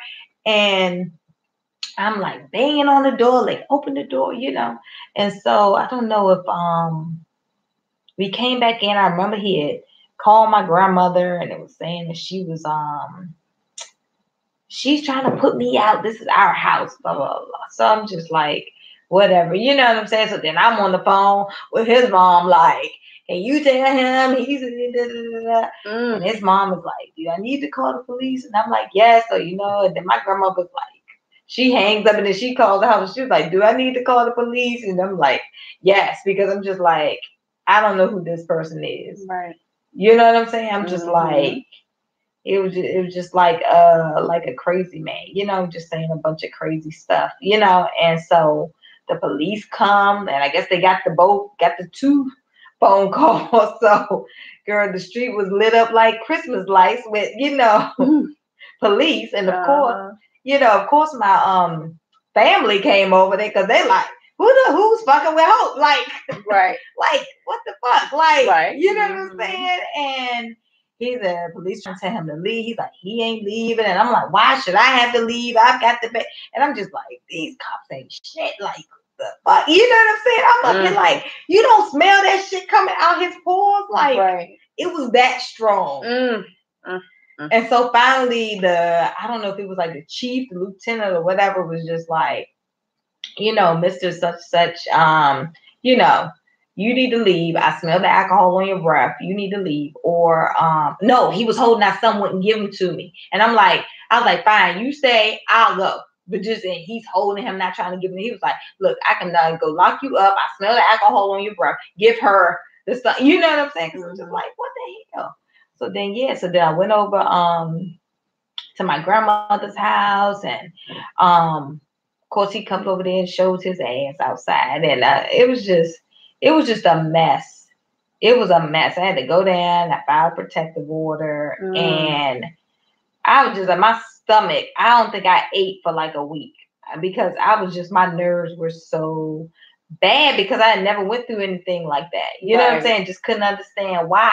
You know what I'm saying? Why he would do that. So he just kept calling my grandmother phone, calling over and over, and apologizing this and that, and calling. Oh, he had done broke. I think he had broke my cell phone. You gonna call the police on me? Yeah, he had broke my cell phone too that night. So he was just calling her house phone, and I think I remember going filing a protective order, and I think I stayed over there for 2 weeks, and I was just like, I was just ready to go back home. You know what I'm saying? I'm like, I got this small child, this small baby. I don't hardly have nothing for him over here. You know what I'm saying? And he's like, I'll do whatever. The same old like we talk about, the apologizing and right, and I'm sorry, and the crying and all this and blah blah blah. And so I was just like, oh my God, once again we're saying how you don't want your child to grow up without their father. And I'm just like, oh my God, I didn't get married to get a divorce. This is not what, I'm saying, I wanted. Let me just, try to be forgiven and give him another chance, Right. And so when we had to go to court, I was like, I said, but you need to go to anger management because something is not right with you. Right. You know what I'm saying? So he had to go through that begrudgingly, okay, because it was the fussing. I gotta be doing it. So didn't really get anything out of it. You know what I'm saying? Because you didn't want to be there. You didn't feel like you did anything wrong because I shouldn't have said nothing to you to provoke you. Basically. And that's just kind of how it went throughout the relationship. You know what I'm saying? When it was other, incidents. So it would be maybe good for like, 1-2 years. We good, no problem, no issues or whatever. But I felt like I was just silencing my own self and just like, I'm just not gonna say shit. Nothing, on eggshell. Right. Because he never wanted to communicate. It was either I'm tired, I done worked all day, I don't want to talk about it, or we'll talk about another day, and that day never comes. Yeah. So it's just like, am I in this relationship by myself? I can't be with nobody I can't communicate with, or I can't, I can't talk to. I can't express how I'm feeling, and you're telling me stop crying, even though not literally crying, but stop crying and stop whining. Why are you talking? And it's just like, I was just got to the point. I was like, I don't want to be, fuck this shit. You know what I'm saying? And so we would, remember when we were separated for a year. Yeah. And it was the same thing. You know what I'm saying? It wasn't an incident before that. I think my grandmother passed. I was just like, fuck this life show and I'm out, So then I just left, left for the year. And Then it was the same thing. Then it came back because, same thing, apologizing. I miss my family and all this and that. So went back and it was okay for a couple of years, but then it was like I just felt like the drinking started to increase, and I put in my mind, I was like, dang, this stuff ain't right by the time I'm 40. I'm out. I'm definitely not doing another decade of this, know? Mm-hmm. So I'm suggesting, like, all right, you want to do counseling? We need to do some date nights. We need to do some getaways, some stuff like that. You ain't want to do something just like, okay, I can't do this. You know what I'm saying? So it's just wild, the stuff that, you know what I'm saying, you go through. I mean, because nobody gets married to get divorced, and you want to work on your relationship, but sometimes you got to work on yourself. You got to put yourself first and say, girl, Yeah, because I remember before you separated, and I didn't know all that was going on. I just remember saying, like, I was like, sis, I ain't never been married. So, but all I can say to you is, do you think you're being treated the way you deserve to be treated? Mm-hmm. That was the only question I asked. Mm-hmm. And that's all I could give you. Are you being treated the way you deserve to be treated? Mm-hmm. That's true. That's all I can say to her, because I ain't been married. I don't have this stuff. So, for me, it was a break. It was a clean break. Well, we had a kid, but still, I didn't have paperwork and all this stuff, house and all that. I didn't have that stuff. So I just was like, that's all I could offer. So, you know how you have some people like, girl, you need to do this, or you need to. I didn't want to be that friend in that situation. Right. Because I felt like I can't sit here and do that, because I haven't been in your shoes. I haven't been in that particular. I have been in the relationship, but I haven't been that part of it. Right. So, so that's what I said, and I was like, all right, girl, come on. I helped her pack. I said, we passed up this motherfucker. I said, when he gone? Oh, when he gonna do? Like, do it while he gone. After that, I got loud. I was like, all right, he about to be gone. All right, he at work. I'm out. I'm over there. Come on, let's get this truck. Oh my God, remember that shit, boy. I called the goddamn movers. I was like, he had just went to work. I was like, all right, he about to be gone to work. Yeah. I was cleaned like, up the house. I remember he called. We was in North Carolina. And we had to move. We went to North Carolina right after that, that weekend. Yeah. The movers came, moved everything. Mm-hmm. And he was calling, what happened? He thought somebody had robbed the house because everything was gone. What happened? And why are you doing this? And that. I was just tired. You know what I'm saying? So tired, But I think it was empowering though. It was empowering. It really was. But yeah, it's just like you gotta, for the ladies out there, you gotta love yourself first, and you have to know your worth and know what you deserve. And I don't care who in your family likes or loves the person or whatever, but just like you said, if you feel like you're not being treated the way you're supposed to, if that person is not willing to work on themselves or go to counseling or whatever, then it's like, well, what's the point? You know what I'm saying? Life is so short. Life is so short. And there's 7 billion people on earth, and it's somebody out there for you. Let me see. And yeah, you definitely do bad by yourself. And well, my situation, that person did offer to go to counseling. I'll do anything with my family. I was like, nope. Because you don't even, like, when you go into those, when they go into the rages, it's like they're not their self. It's like they black out. And I was like, you can't even control what you're doing. I was like, no, we're not. I'm not even going through that emotional counseling thing. I said no. And then it's funny because when I was watching the episode of Red Table Talk, and they were talking about narcissists, and they were talking about how they'll say, oh no, I didn't say that. Who are you talking about? And I was like, oh my God, I remember that. He would be like, I didn't say that, or I didn't do that. And I'm just like, you totally did that. It's just wild. It's like, you know what I'm saying? I don't know if it's the liquor or what. And it could be. People they just don't believe, they don't remember. Hey girl, I don't know. We just sharing our stories, Mom. I don't know, but yeah, it's like you just have to get to the point where you're just like, enough is enough. You know what I'm saying? And I think for me, I was like, my son was getting older, and I was like, okay, he's a little more independent now, and I was just like, it was just time. It was just definitely time. I didn't want to go into another decade of being miserable. Yeah. You know what I'm saying? And I mean, and it wasn't to the point where he was controlling, where he wasn't jealous. He was jealous at all. He didn't care where I went, or, I would go out of town. But it was funny towards the end of the relationship. He would be like, oh, my friends would ask, why are you letting your wife go here and travel here and all that. I was like, well, did you tell your friends that you ain't never want to go nowhere? Yeah, right. Like I'm supposed to sit in the house and not, you know what I'm saying, do nothing. Not live life because you want to sit. Right, not live life because you don't want to do nothing.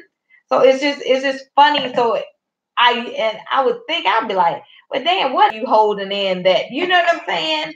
You just wonder what it would be. But I guess as far as, triggers, it would mostly be, you know what I'm saying, when he was drinking and he saw, abuse, you know what I'm saying? And it was just, I think for women out there, women that are dating after leaving a relationship, you have to be careful about the men that you bring around your kids, because some women have a poor choice of men, and then you bring in men that's coming in beating the shit out of your kids, and it's okay though, because he's paying bills, and it's like, nope, you're fucking, excuse my language, you're fucking your kids up. Yeah, you're fucking them up for later on, and then we got to deal with that shit. Yeah, so y'all got some healing to do too, because what the hell? You know what I'm saying? You gotta protect your children. Right. That's what I mean. Literally, you have to protect your children. There's no children. If and a buts about it. You need to protect them. No man should ever come before your child or anything like that. Your child is first. You gave birth to that person. That's your responsibility. Yes, that is your ultimate responsibility. They did not ask to be here. You got to protect your children. Yep. First and foremost. That's right. That's right. And I'm going to segue that to T.I. Okay. Because the only thing I gotta say is, what's up with Tiny though? Why she letting her husband do that to her daughter? Okay, so explain it for the people who may not have seen it. Yeah, that's his oldest. Tiny's daughter. That's her stepdaughter though. Yeah, that's her marriage. So what happened? What I've heard now, I've just heard this through the radio. I haven't seen or heard no podcast, stuff like that. But according to radio news, allegedly, T.I. has a daughter who's 18 now, but since she was 16 or 15, he has been going to the gynecologist with her and looking at her hymen to make sure she's still a virgin. That's embarrassing. And so my first thought on that was abuse. That's abuse. That's sexual abuse. Yeah, I don't my vagina is her vagina is her vagina. Right. It is not his vagina. That is abuse. That is controlling. To like the 10th degree, the 100th degree. Right. Like, what? That is freaking disgusting and ridiculous. He goes in the room. According to the radio, and I just heard it, they say he looks at her hymen to make sure that she's a virgin. That's perverted. First of all, it's perverted. I'm sorry. It is disgusting. And as a young lady, she has rights. She doesn't have to allow him into that room. And first of all, he doesn't even need to know when she goes to the doctor. And that is private. Not only, even before she's 18, she can tell her doctor, I enact my patient doctor privacy, and I don't want you to tell my father anything about my business. And I don't want him in this room. That's right. Period. Yeah. That's all she gotta say. It's called HIPAA. They have to do what you say. Period. They can't go past that point. Once you say, I don't want them to know, they have to cut it. I don't care if he's paying, I don't care if you're the parent. that doctor's relationship is with that patient. Yep, not with the parent. And so she should, I mean, she obviously didn't know because she got to all the way till she's 18 and still putting up with this shit from her disgusting, and controlling, using abusive father. He's of course using money, he's using holding money, dangling money over her head since she's you know, he's probably still taking care of, but that's no excuse. No, it ain't because that's the same as with the situation I was in. I was under their health insurance. They would use that against me. So I got my own. I was like, take me off that shit. Take me off that shit. I get my own. You see what I'm saying? So he's controlling her with that money, and she can get on her own. She can get on Medicaid. Yeah. She does. I mean, she don't want to stoop down that low. They freaking incredibly rich, but. Look, you gotta break free. So she's being imagine type of man that she'll attract. Yeah, from dealing with that type of father. Yeah, because having a father like that is that's horrible. Do not treat your daughters that way. And I understand fathers, you know, they want to make sure their daughters are pure because he specifically wanted her to be pure. What? How is sex not pure? Right. And he's doing a lot of it. That's the thing. And he's the most I mean, I don't really know. I don't watch their show. I don't really know much about them. He's out there. He's constantly getting caught up with side chicks and all that. T.I. is having a lot of sex. You know what I'm saying? Without Tiny. He's living his best life out there. Right. And Tiny just kind of...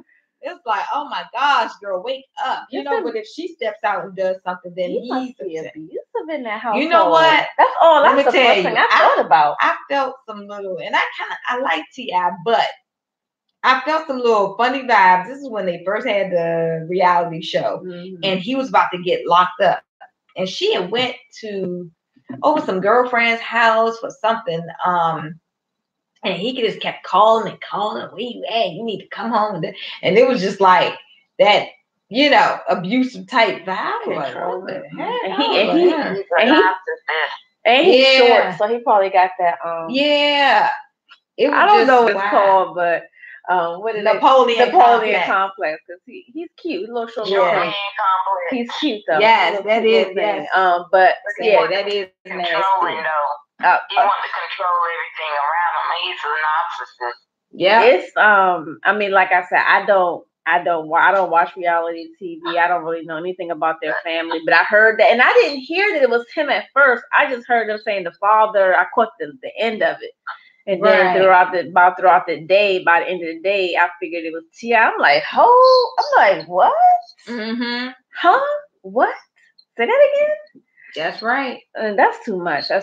And I'm glad. And they say that the daughter, she been liking people's comments when they say that he's a pervert and he's weird and stuff like that. And they say that, So she feels the same way. She feels the same way, but I guess now she's 18. She can finally look. She needs and men need to understand there's more to a woman than just her having sex. You know what I'm saying? You teach your daughter, of course. You know, you don't want your daughter out there, you know, wilding out. But it's like, trust your daughter. If you're being a stand-up man and a good example of a man, then she won't attract, hopefully, you know, any type of men that just want her for roughnecks. Sex. Right. And most women throwback who word grew up right. most gotta have it. That song was a lot of us up there. Not me. I never liked them rough. Well, I did. Goddamn roughneck song. Give me a who? Gotta have a what? Yeah. You know that's what you're talking. Yeah. Yes, Timberland boots and this. I need an anybody. I'll be like, that song triggers me, honey. I'll be like, I don't want to see no goddamn Timberland. I don't want to see no Nike boots. I cannot date a man with Nike boots. I'm triggered. Well, you know what? You know, I think I did attract kind of a roughneck. You know, I'm like, look, the geeky and the bad. Oh yeah, I love like, what you got? Give me some ice. Give me the Coke bottle glass. Yeah. Give me that quiet. That quiet. And give me the double six figures. I'm there you go. Yeah. as you want to Yes, be. Okay, I ain't changing you. I don't want keep dressing the way you dress. Yes, honey. No, Look, you love it. Look, you like it. got I your love it. orange bow tie. I'm with you, boo boo. Relax. Okay. That street stuff is not that is not the business. That is not the way you want to go. No, give me a quiet. Yes, you want a quiet guy. You want that's a gentleman. Somebody that's about family. You know what I'm saying? Gentleman, a sweetheart. Woo! Oh I'll my take God. that. I'm trying to tell you, it's a hot mess. Oh, this Facebook, I didn't even see these comments. All right, guys, let's go through some of these comments here. Nobody commenting on T.I., huh? They're all on Facebook. Man is over. Hi, cousin. I'm over here on Instagram. I know we don't have too many. We got a lot of comments over here on Facebook. I'm trying to pull them up. Okay. It's too much. Let's go. Hey, Jennifer. Hey, Arnell. I remember when I was a little girl, my grandmother. I remember talking about domestic violence and how far back it goes. My mother's mother was in domestic violence. If you look at it, your grandparents, they all went through it back in 30s and the 40s and the 50s, and they didn't leave because they had nowhere to go. You know, they had nowhere to go back then. So a lot of women didn't have rights back then. Yeah, a lot of your grandparents, your grandmothers or great grandmothers, they was the stay-at-home wife, so they couldn't afford to leave their husband doing domestic violence. Because I was like 6 years old. I remember my mother and her brothers, they moved my grandmother out of the house and moved in with my mother. And when it came to protecting their mother, the boys were like, they pulled shotgun on their daddy. It was like, don't even come around. Right. And they meant that. She had 8 kids and ain't come around there because all her sons were grown then. They love mother. Right. They call her mother. And they call her mommy, mom. They call her mother. That's how much respect my uncles had for their mother. They go to the end of the world for their mother. So when you look back where a lot of domestics started, like from your grandparents to your great great grandparents, especially your great grandmothers, they couldn't leave during the time they were going domestic. You got to look at people was coming out of slavery around that time. Yeah. Nikki said they took care of outside. Yeah, that's the difference. So the men back in the day, they took care of the kids and how they took care of the outside kids. You know what I'm saying? You're right. Yeah. Absolutely. Inside and outside. Inside and out. They was taking care of. Let's talk about this though. Yeah. Let's talk about this. This is going to take us into another segue. So let's talk about men and being providers and stuff. So yes, you had Grandpa was out there, had his second family. Grandpa took care of both them households. Yeah, okay? He sure did. So news alert. Yeah. Okay. Yeah. To you men that want to be out here in these streets. Or don't want to take care of one kid that you got, or 2 kids you got. Lord, you want to be creeping. That's one thing they did for sure. They was slipping out with other women. Sometimes it was like my grandmother's one of her best friends. He went tipping with. The side piece kids, yeah. But the side piece kids will take care of them. He took care of both of them homes. You guaranteed that. Yeah. Because he didn't want the white lawman to come after, the judge to come after, because back then the judge would come after. You would take care of this family. But that's how. And we said they were making $1.50 an hour. Yeah. What's y'all excuse? Take care of 8 kids. $1.50 an hour. Y'all making $1.50 an hour. Y'all better read me up in here. Got 2 women being stay-at-home mothers. Okay. That man was handling business. Okay, with the Rolling Stone. and then was small was it was a apple, a orange, and some nuts in a little brown paper bag. You might got a homemade little truck, a car, or a little homemade dog. It wasn't going Christmas shopping, okay? They ain't had the money for that. Right. We need to get back to that. Yeah, I agree. A lot of y'all go out here, Black Friday coming up, you're going to break your neck to go to Walmart to buy this refurbished mess. Oh, yeah. Cheap.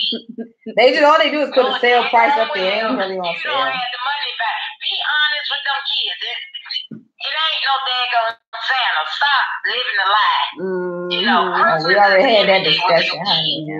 It's every day. It ain't no white Santa coming down nobody's chimney. Y'all ain't got chimney. You live in an apartment. My mama told me that. Ain't no white man coming to my Santa house. gonna get in. You know, Yes. be honest with your children. Yeah. Don't lie to them. I hated being lied to. I stopped believing in Santa in the 4th grade because one of my cousins came to school and said, ain't no Santa Claus. She done told all the kids at school, it ain't no Santa Claus. The Santa Claus for mommy and daddy. Yo, Facebook. So be Somebody honest with these said kids. 16 You know, kids, 3 wives, and picking shoot. cotton. So they're gonna be looking at you like, why you didn't pay Santa his money? Then you got my toys, you know, all of my toys for ransom. You know what I'm saying? Be honest with your children. There is no Santa Claus out here. Stop living the white man's lie. Yes. Stop feeding the white man your money that you ain't got to spend on your children. Right. Stop being honest with your kids. They That's true. appreciate you more. Yeah, I heard on the radio this woman was like, she's not gonna give her kids gifts because they just had to purge a whole bunch of gifts from last year. The kids didn't play with. I know, buying all that stuff and these kids gonna be playing with. I ain't spend my money on that They stuff. 1 or 2 days with the toys. Right. And they with it. And you done spent all this money, looking stupid. And here comes January, because January is rent time. Yeah, there you go. Yeah. Look on Instagram, somebody had posted, I'm not giving no candy for Thanksgiving. I mean for Halloween because tomorrow's rent's due. Yeah. Exactly. So stop fooling yourself. Stop putting yourself in debt. Yeah. Children don't understand if you be honest. Yeah, especially if you tell them young. You tell them the truth. Tell them that it's no Santa Claus. To your children. Yeah. Let's not put them in a fantasy world here. True. You know. That's right. Mask I off. doggone well Santa couldn't be in everybody's house at Christmas time at the same time. When your parents in there eating the cookies and the milk. I caught my mother eating the cookies. Okay. My mama bake it and then eat it. I know, doing all of that. You know, be honest. That's true. You be honest, you bring more positivity into your life. When you're being honest and being honest with others, you know, they appreciate that. You got to start doing that. Don't live life in a lie. Be honest. Yeah. Speak from your heart. Well, that's how we're going to end this show. Yeah. Let's end it. We're going to end this show. Speak from your heart. This show is called, it was called That's the best way. That's stress release is speaking what you feel in your heart. Don't try to hold something in because you're worried about how somebody's gonna feel what you tell them. They can like it or not. I don't care. It's okay to agree to disagree. I don't have to follow you. I'm not a follower anyway. I'm a leader of myself. I don't have to explain anything to nobody, but I speak from my heart. You don't like it, kick rocks and move on. Okay. That's how you have to be in life. I hope you guys hear that. Yeah, I hear that. If you don't like it, kick rocks. Right. Yeah, because people gonna be mad at you because you saying what you speak and you're not telling them a lie. Right. You're not sugarcoating stuff under the rug. You know, you kissing butt, and I don't do that. I don't kiss butt. I don't have to kiss butt. Okay, I'm gonna be me. Right. I'm an earth sign. I'm grounded. Can't take that away from me. Well, on that note, we're going to close out. We're coming up on 2 hours here. We want to say thank you. 2 hours. Yeah. Oh yes. We want to say thank you. Everyone. Peaches, Sheila.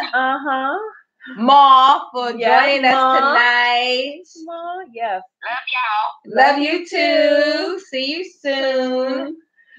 Thanksgiving. Thanksgiving. Thank you for right. sharing your story. Oh, thanks And so much. just thank you for you're brave. You're Yeah. superwoman. Absolutely. And passing on those wonderful messages to the next Yeah. generation. And ladies, love yourself first before you love There we anybody go. else. Love yourself If first. you meet a new man, you need to do a background check on him, for real, for real. Yeah. Because you don't know who you're bringing into your house to raise your children. Absolutely. That background. We're definitely going to do a show about that. Hungry. Oh yeah, we can. Let me write that down. Yeah, do a show We're gonna about write that. We're gonna do that.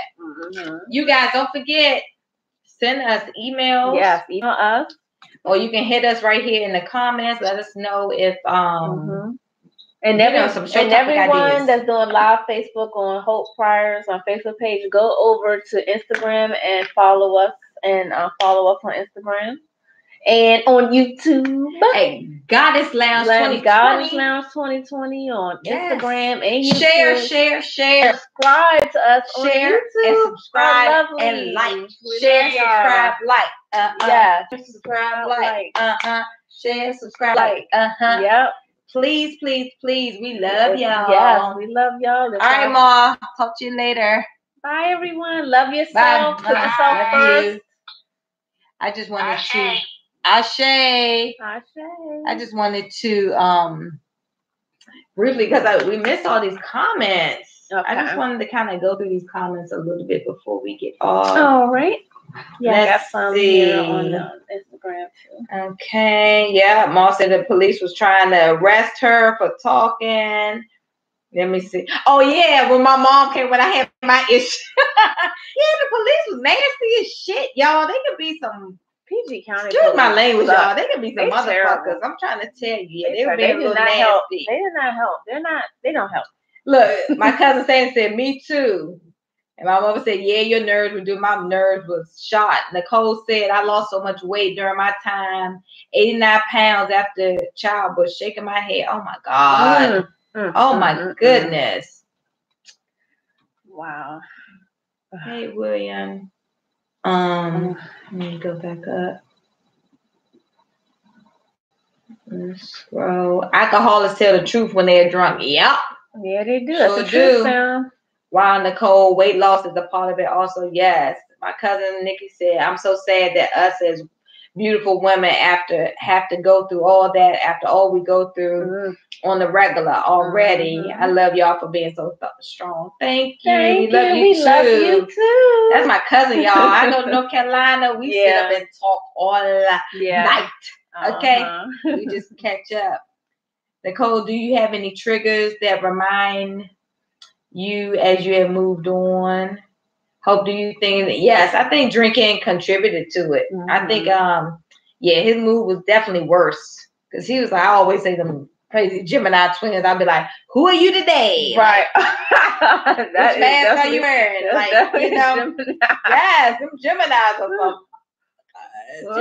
Some of them are, you know, some of them know how to tame that other side. Some of them don't. They drink and it just comes out. Just comes out. Let me see. Nicole, yes. He's still a huge part of my life because my son lives with him, but he knows my triggers till this day. I just try to avoid him because he hasn't changed, at least when it comes to me. Yeah, some of them are like that. Yeah. They won't change. I'm still fresh out of this, you know, situation with mine. I hope one day we can get to the point where we have a decent conversation, but right now I just don't want to talk to him, you know. Yeah. My mom told me that if I was going to go back, I may as well stay. It sounds crazy, but I understood it. I probably would have gone back. So I just stayed for 4 whole years. I know. And sometimes you feel like you don't have a choice because you're like, money, why? And I know you were up here too, Nicole. And it's expensive here in Maryland.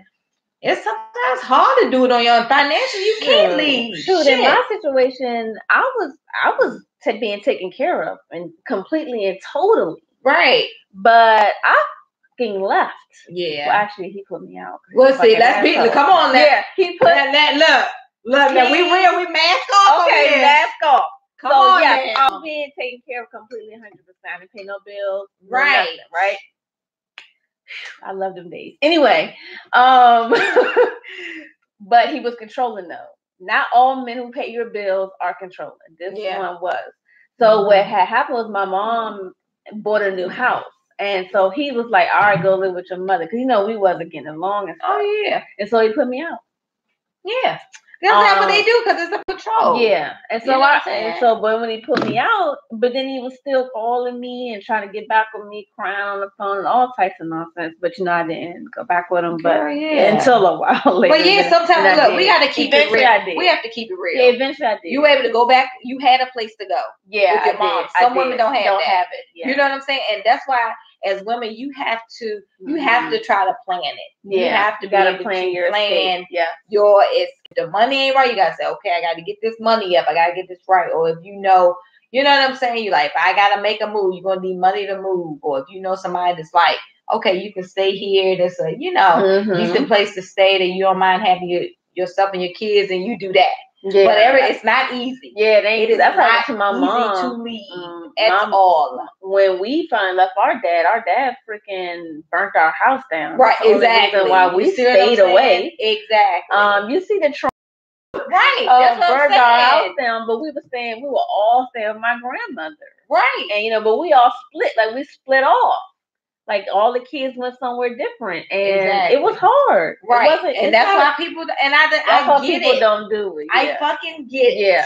Yeah. Real it's hard. It's hard because when you got to pay these goddamn bills, but I tell you what, having my own bed, Well, once we all came back together and having my own room, quiet and peace. As a younger, as a teenager, it was just better. Like even though we went through the turmoil by her finally deciding to leave, we got peace. Yeah. And that's all it was at the end of the day. That's what it's about. Yeah. Peace. You just got to do. You have to get out. You really just have to find a way. Their websites. Yeah. Yeah. You have to get out. You have to save yourself. We can only save ourselves.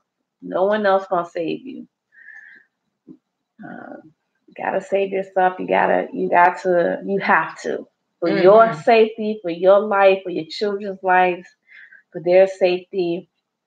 And but not everyone's in a position. Right. You plan it. You plan it out. And do your be smart. Go talk to someone. You have the House of Ruth. I had to use the House of Ruth. You find resources. You get online. Everybody has a cell phone these days, so you have to get online. You have to talk to maybe other women that have been able to escape too. There's so many more resources, I feel like now than ever before, But Nicole says, I have finally got my hood fairy tale. Mr. Bird is the bomb lady. My first marriage is what I have been prepared for through all my trials and tribulations. Yes. Good. Yes. There is a rainbow on the other side of the clouds, ladies. Yeah. There are 7 billion people on this earth. I always say that. And it's somebody for everybody. Yeah. Cassandra, I left him on my day off. Enough was enough. It was me or for him. Yes. And me and my cousin, we were actually talking about that on Labor Day weekend. We were talking about the abuse and the cycles that we were kind of sharing our story. It's wild how things the generational curses kind of, they just pass down. But luckily, our generation is breaking it. That you had to choose. Congrats, Nicole. Yes, ladies, take your time. Yes, take your time. Do not rush to find another man after leaving a violent situation. True. He had her sign a waiver. What? She's in a doctor-patient confidentiality. Oh, T.I. had his daughter sign a waiver. He knew about that. Oh, my gosh. Huh? Yes, yuck, nasty. Oh my God. He's a sicko guy. Yes, he is. And he's definitely controlling. That just proves it. He's a controlling, abusive, manipulative. Oh my God. Okay, taking care. Wherever he laid his head was his home. Let's talk about that. Yeah, Yes, Papa Daddy. Oh God, don't disappoint me, Ella. I say what I mean what I say. Love you too, cousin. Bye. Oh, thank you, Nicole. I enjoyed this, ladies. You ladies are great. Thank you and love you. Oh, love you too, Nikki. Thank you. Love you. Love you all. We love doing this show. Please, this is our therapy. Please, You said, yes. What can women do? Talk about it. Yes. With some girlfriends, Yes. Do a blog, do a video blog, do a regular blog. Yeah. Please follow us. Follow us on Instagram and subscribe to us on YouTube. And Goddess Lounge 2020. Yes, stay tuned. We can see clearly. We done been through some things. We can see clearly now. We done been through some things. That we in the 40. I can say we in the 40 club. Yeah, we are. We still get caught. I'm 40. We still get, they be kindness and stuff. Yep. We be on that little oh, you mean my ID? Okay. So we can say that. We're not ashamed. We're 40 years young. Yeah, okay. Get on that level. Y'all gonna be what products they coming. Yeah. The products are coming. We're working on it. Okay. I got a nephew who's an artist, and if I can get him to finish this logo, we can get some merchandise rolling. Okay. Yep. That's another story. Don't get me triggered. Okay. He's so busy. I try to call him tonight. All I hear is he answered the chat. I was like, he tattooing somebody up. He chasing his bag, but I'm like, Auntie needs this logo. Come through, nephew. Come through. I used to change the diapers, boy. The dirty diapers. Okay? Yeah. You slept in my bed. Okay. I feel like I was the teenage mother. Okay. Me. Okay. Help raise you, boy. Oh my God. Raise you. Come on now. But so thank you all for joining us. Yeah, thank you. We'll be back next on Friday at 9. It's close to 9 this weekend. What time we doing? It was like 9:30 today or 9. No, it was closer to 10. It was closer to 10. Let's be honest. Oh my God! Look, I had an adventure trying to get here. But it's always an adventure, but y'all know it's going to be a treat. Yeah. So you all wait for us. Just you can always catch the replay. Yeah. But this is what we do. We love it. This is our therapy. Yeah, this is our healing. If you have any questions, comments, want business promotion or marketing done for a product or service, email us at goddesslounge2020@gmail.com. Hit us up. Bye. See y'all next week. Love y'all. Bye. And give us something to talk about. Tell us how y'all week been. Some experiences y'all had. Y'all want to talk about because I done had some. You know what I'm saying? We gotta share them. Bring through. Y'all know we love relationship talk. Yeah, come on through. We love some relationship talk. So we done got through the dark and now we're looking for the light. So now we're gonna talk about some stuff though. I've been having, I know it's real experiences, but it's just funny, when you get back into back out there dating thing, how things have definitely changed in the long 15 years, I guess. So we'll talk about that later though. Yeah, it's crazy. So, bye. Y'all have a great weekend. Love y'all. Peace. Bye. Bye, YouTube. Bye, Facebook. Instagram already said goodbye to us. Bye. I know. See y'all. Love y'all. Bye. Instagram was like, nope. It's time for this shit to end.